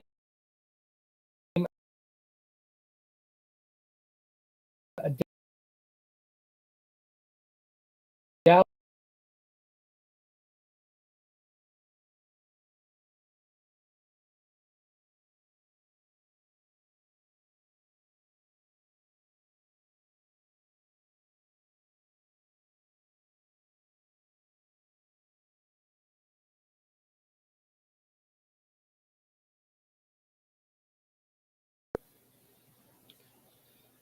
take a look. Dot today. We won't go on after Aleph dot. So Adam is means red, and so remember, Jacob's brother Esau was later given the name Red as like a insulting name or a name of endearment, a pet name, kind of like hey Red, hey Reddy, how you?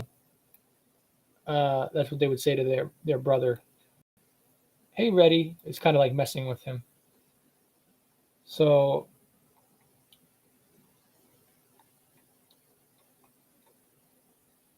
let's see. So everywhere the word red is spelled Edom. Then we go to the next word, and we have means man.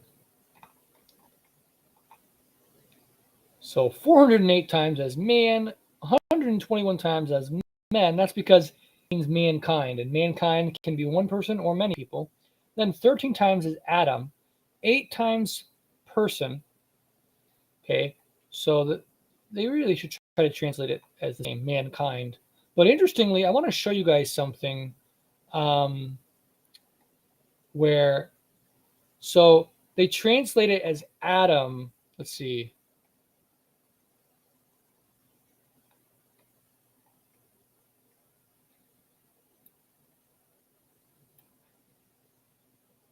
Let's go to Genesis for a second. So Adam. So we have man and Adam in the same passage. So the man, the word for man is Adam, but the is ha. Now, interestingly, in the Samaritan version and the Septuagint, there's variance here. And the variance suggests that either some of these actually said Adam instead of, or it said Adam without the, or it said the where our copies do not say the. But so the question to keep in mind is why, if it says the man here, so ha Adam, ha Adam, ha Adam, Adam, Adam, Adam with no ha, then it goes back to ha Adam. Why is it going back and forth between ha Adam and Adam? But now watch. It actually says here the woman. Wait, I thought it did. Hold on. He made a woman. Okay, and then we'll go to the next chapter. A woman. Okay, he said unto ha.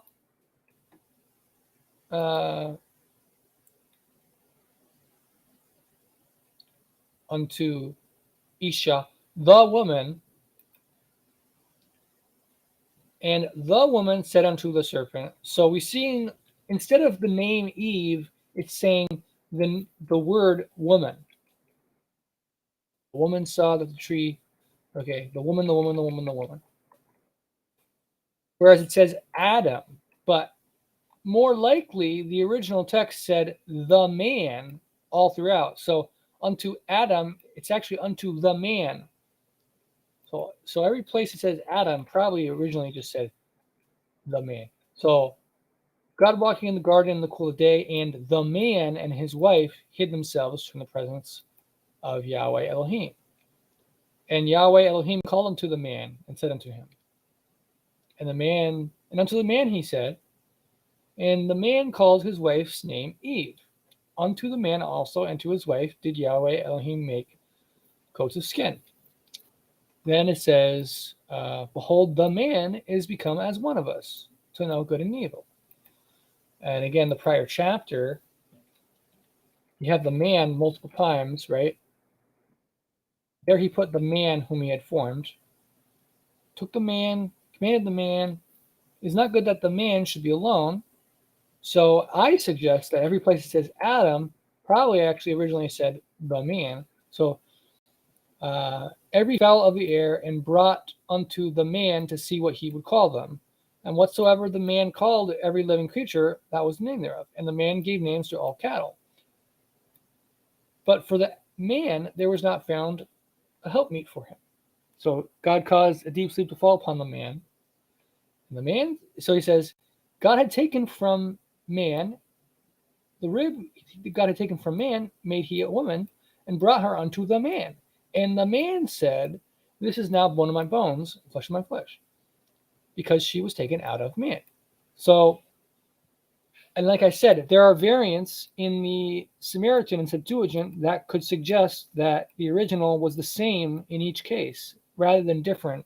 Rather than going back and forth between the man and Adam, originally it probably just said the same thing all throughout. And also to keep in mind, in original Hebrew, there's no the. Like in Akkadian, the word the does not exist in Akkadian. The farther back you go in languages, the disappears. So in the oldest Greek, there's no the, for example.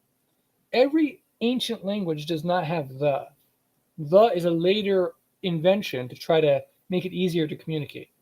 So originally, in the Law of Moses, it didn't say the anywhere. It just said Adam, Adam, Adam everywhere. And it was unclear if it's talking about the name Adam or the noun Adam. But I argue, in the context, the fact that it says the woman instead of her name, like why doesn't it say he named? It says he named her Eve, right? In chapter 2. She's named Eve. Whoops.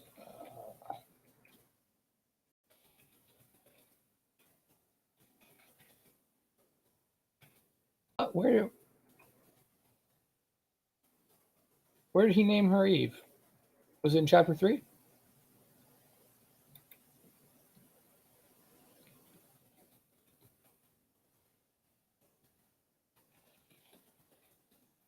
Okay, I guess it's number 3. So Adam called his wife's name Eve. So, but throughout it just says the woman without giving her a name. So one could also question whether maybe Adam's name wasn't even Adam. Maybe that's not even his actual name. What if his name was something else and we don't even know his name? So it could be the man called his wife's name Eve because she was the mother of all living. Anyways, that said, let me go back to Adam.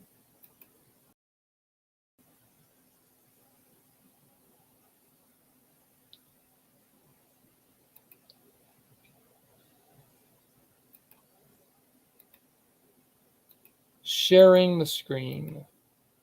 Okay, so Adam, the name, red.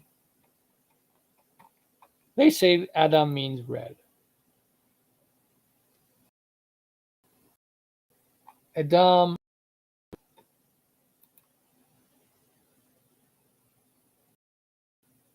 Then here we have Edom, place Edom. It means red.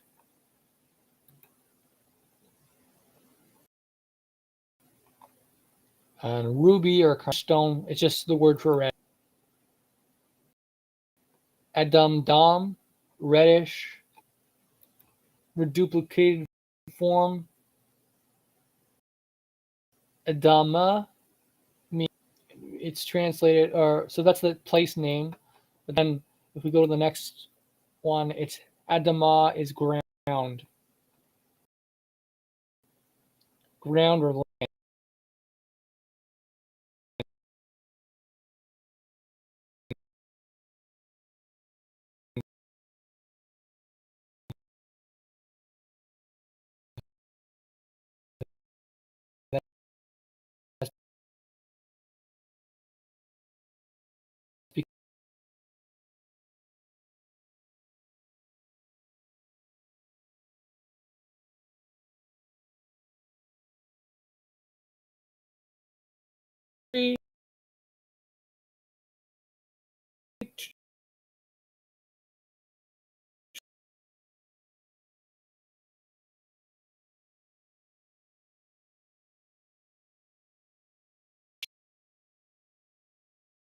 Changing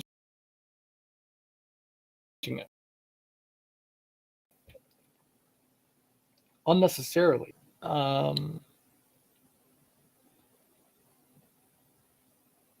Or it's talking about the redness of the dirt, the soil, not like grass. So whatever creeps on the ground itself.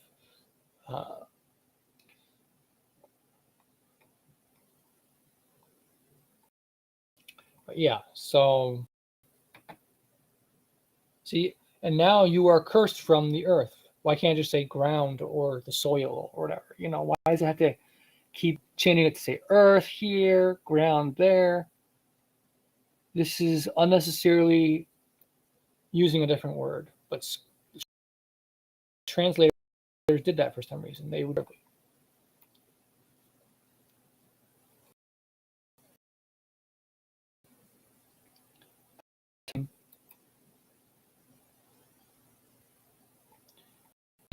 Man of Idar.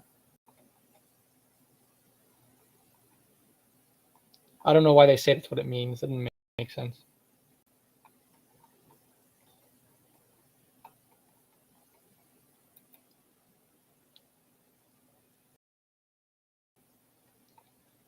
Right. Edamim, quieted ones. Okay. Edam, red or ruddy.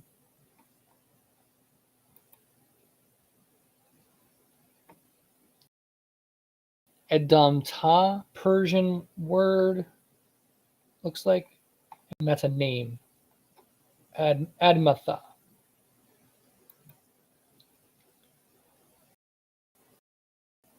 Okay, and then Eden, it's a different Eden.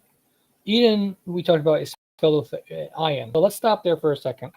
So there was a lot of different words of like Edom. So I want to go first to Genesis 1, and show you guys this cool thing. Words occurs in the Hebrew. So man, let us make man in our image. So let's take a look here. So Amar said, Elohim said, Elohim Amar said, Naisha, let us make Adam in our image, Jalam, according to our likenesses. So according to Damot. So he's saying, let us make Adam according to Damot. According to our Damot. So it's a play on words. Adam is made according to their Damot, their image, their likeness, their Damot. So Adam connected to Damot. And you see it down here again in the following verse. So God created man in his image. In the image of God created he him. This just uses the other word, jalam. But the likeness is connected to the dam part of Adam. So what this verse suggests is that, you know, people try to say Adam was named Adam because they came from the ground, Adamah. But Genesis chapter 1 implies that rather than because it's coming from the ground, they're named Adam because they were made in the dam of Elohim, the likeness of Elohim. That's why they're called Adam, because they're made in the dam of Elohim, the likeness of Elohim. And then, so then you go to chapter 2 where you see the ground plan. Verse 7. Yahweh Elohim formed man from the dust of the ground. So play on words here as well. So it says, Yahweh Elohim formed Yisar, the Adam,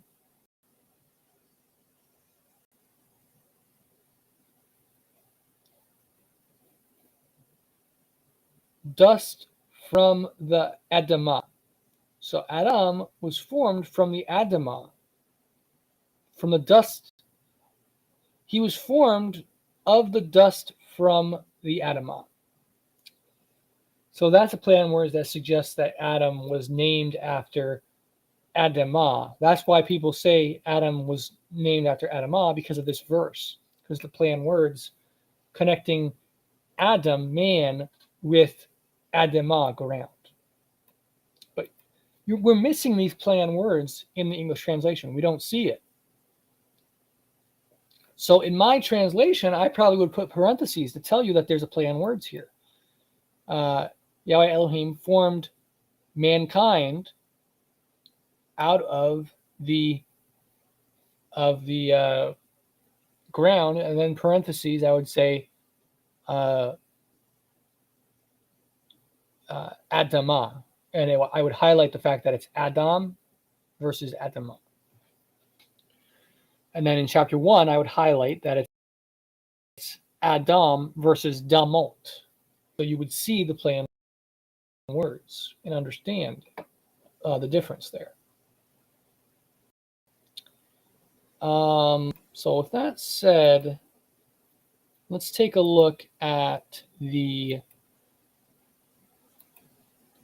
comprehensive etymological dictionary for Adam. Well, let me go back for a second. So we were on Adon. Adonna is mistress or lady. Adonot, lordship, authority. Adonit, again, as a mistress or lady. Adok, attached to or fastened to. Pious, devout. They say it's from Adok, the word Adok.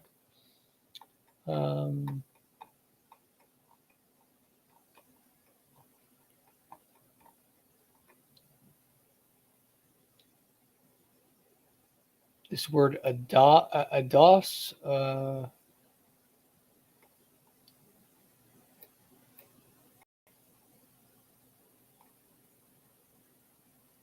Let me look here.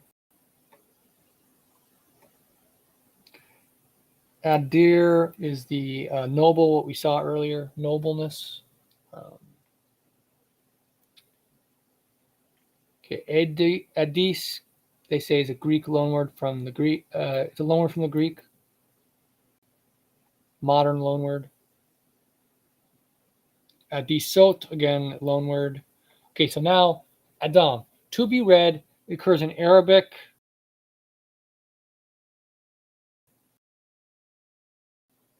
Ethiopian,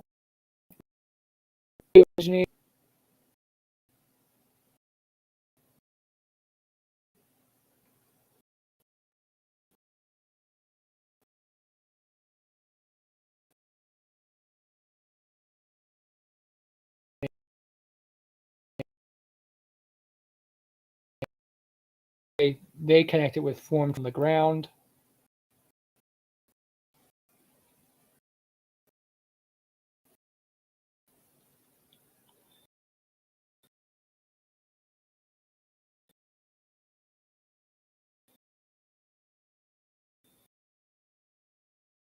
It has Amel or Awel.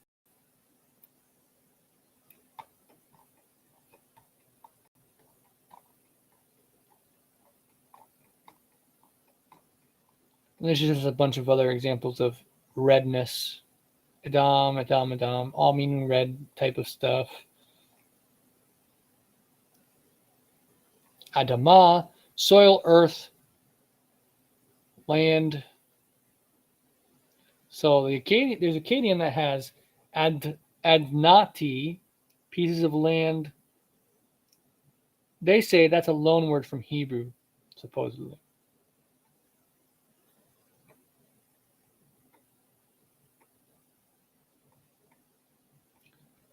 So interesting that the Akkadian does not have Adam. Adam seems to be like a core word of the language of Hebrew, and it's not in Akkadian. So either Akkadian lost that, or it originally was not used to mean man at all. It might be a later word to mean man, and originally it didn't mean man. So here it says Adon means base or foundation. Adoni, well, I'm sorry. Wait, hold on. Yeah, it went back for some reason. Adoni, Lord, or Adonai, Lord God. Okay.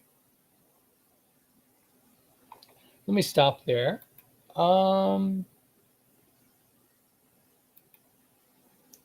Let's take a look at Wiktionary for a second.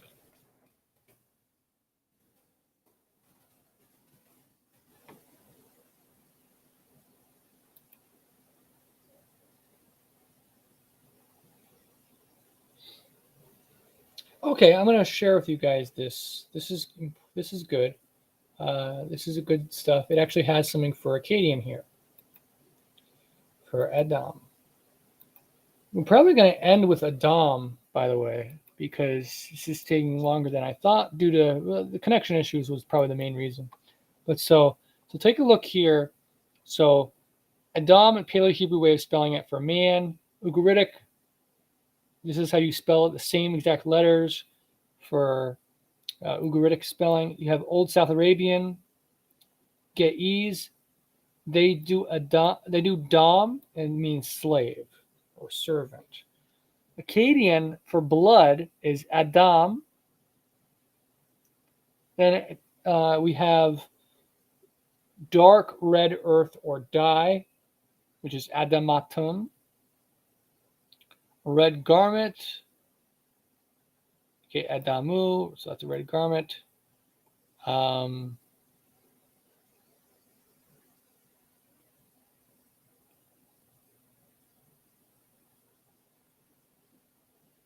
so Arabic has likeness, dumia. But let's see here.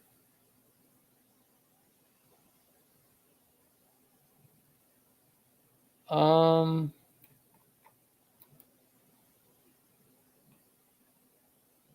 Possibly from the root damam, meaning blood. Okay.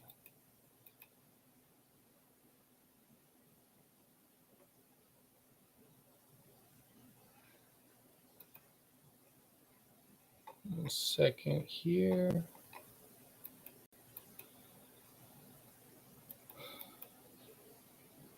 Yeah, so for some reason, it doesn't occur in the Akkadian book, the Adam, meaning blood, but it's showing on Wiktionary. So, to be fair though, the dictionary writer did say, "Oh, did I share the screen with you guys? Hold on, let me just double check." This is what I was showing earlier, just to make sure you guys saw it.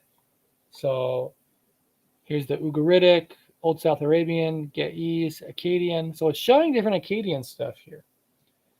For blood, dark red earth, red garment. The dictionary for Akkadian says that they did not necessarily include every example of Hebrew and Akkadian compared to each other. It's possible they missed some, they said. So it's important to keep in mind. Let me just see.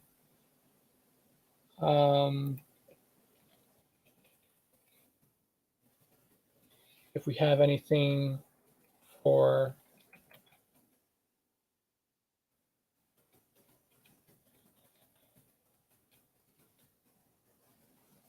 let's take a look here.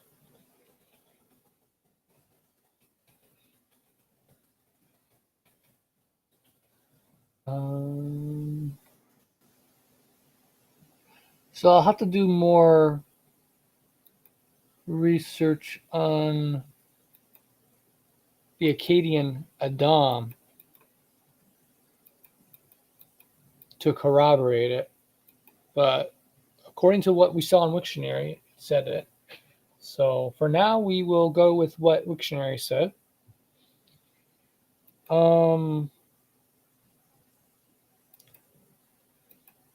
So we're going to end it right around here, guys. Sorry for the issues of connection. You guys have any questions who are on right now? Like I said, after we finish Aleph, I'm going to do a compilation of the words we've covered already, and I'm going to put it into a document file, and we're gonna review it with you guys. So, and then I can send you guys a PDF file for those interested of those words that we've covered for Aleph. And I will try to give you the exact meanings, the root core meanings of the Aleph words that we've gone through. And so for Aleph in particular, let me see how many words are in Aleph according to Strong's. Anyway.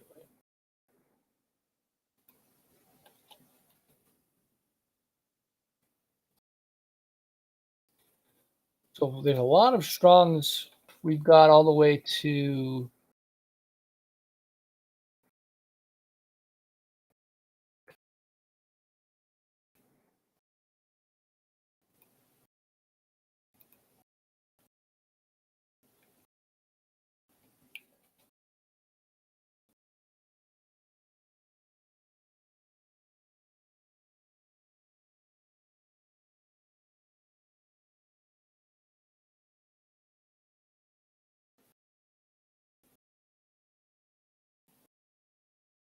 is because they do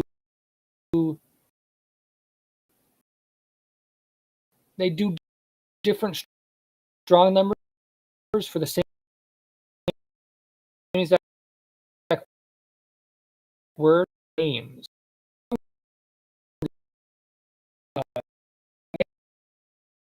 And we realize because again, so many of them are duplicates of other words that we've already covered. So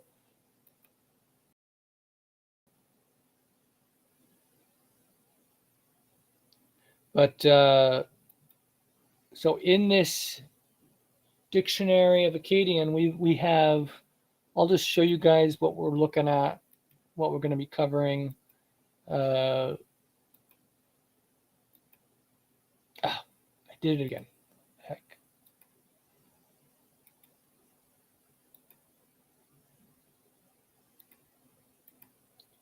All right, so for the Akkadian, we're going to be covering next time Adir, which they say is a loan word from Sumerian. Then Adar, so it means to be in fear or to be in awe. Hebrew, it means to be glorious. So we'll be covering that. There's the month name Adar as well. So we'll be looking into that next time. And interestingly, this one, I'll go into this more next time, but this actually, so this word ahav, which means love, does not occur at all in Akkadian. So the question is why? That's because the Akkadian has a different word for love, and that's hab. Akkadian hab, or habab,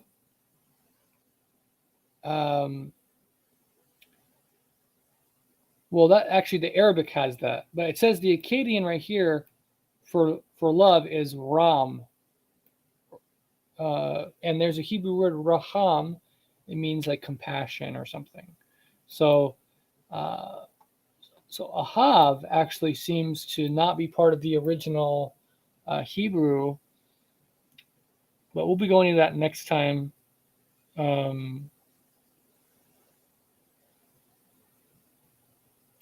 Like see right here where it says habab, it seems more plausible. So we'll go into that next time. But so we got a lot more to cover. Thank you guys for staying tuned. And if you have any questions specifically about Hebrew words, or how the grammar works, please ask in the comments, or you can message me on Facebook. Or email as well, Gmail, and I'll be happy to give you my thoughts on the Hebrew. And slowly but surely, we're going through this, guys, and I hope you guys enjoy this. So today we covered, the main ones we covered are, we went through the Aleph Gimel words, and we talked about some loan words from Sumerian. So that was Agam. We mentioned also Eden, Sabbath, the play on words for rib and life. So if you missed that, please check back earlier in this video and check that out, because that was really interesting to go through that. And then we went through the word for mist, Aleph Dalet, and we talked a lot about man and red, Adam. So that's the main things we focused on today. And unfortunately, there were a number of words in Akkadian that we couldn't find the Wiktionary entry for. So it made it difficult to look up the etymology of the Akkadian. But hopefully, I know for a fact that there are other Akkadian words that have much better etymology information on Wiktionary. So when we find those words, once we go to those words, you'll see much greater depth in the Akkadian origins of those words. But if you guys want this PDF file, let me know. Contact me. The Akkadian file, I can give you guys a copy. So contact me if you're interested. The file is called Akkadian. I'll show you the. I'll share the screen with you guys so you can see what it looks like. The file is called the Akkadian Lexical Companion for Biblical Hebrew, Etymological, Semantic, and Idiomatic Equivalents with Supplement Aramaic. I highly recommend this. It's absolutely essential information. It gives really great information about Hebrew, Akkadian, and how they connect to each other. So, highly recommend, guys. Anyways, I'll let you guys go. God bless you guys. Hope you have a great week, and I'll see you next Sunday. And once we finish Aleph, I will compile a PDF file for you guys of the Aleph words that we've gone through. So, shalom, everybody.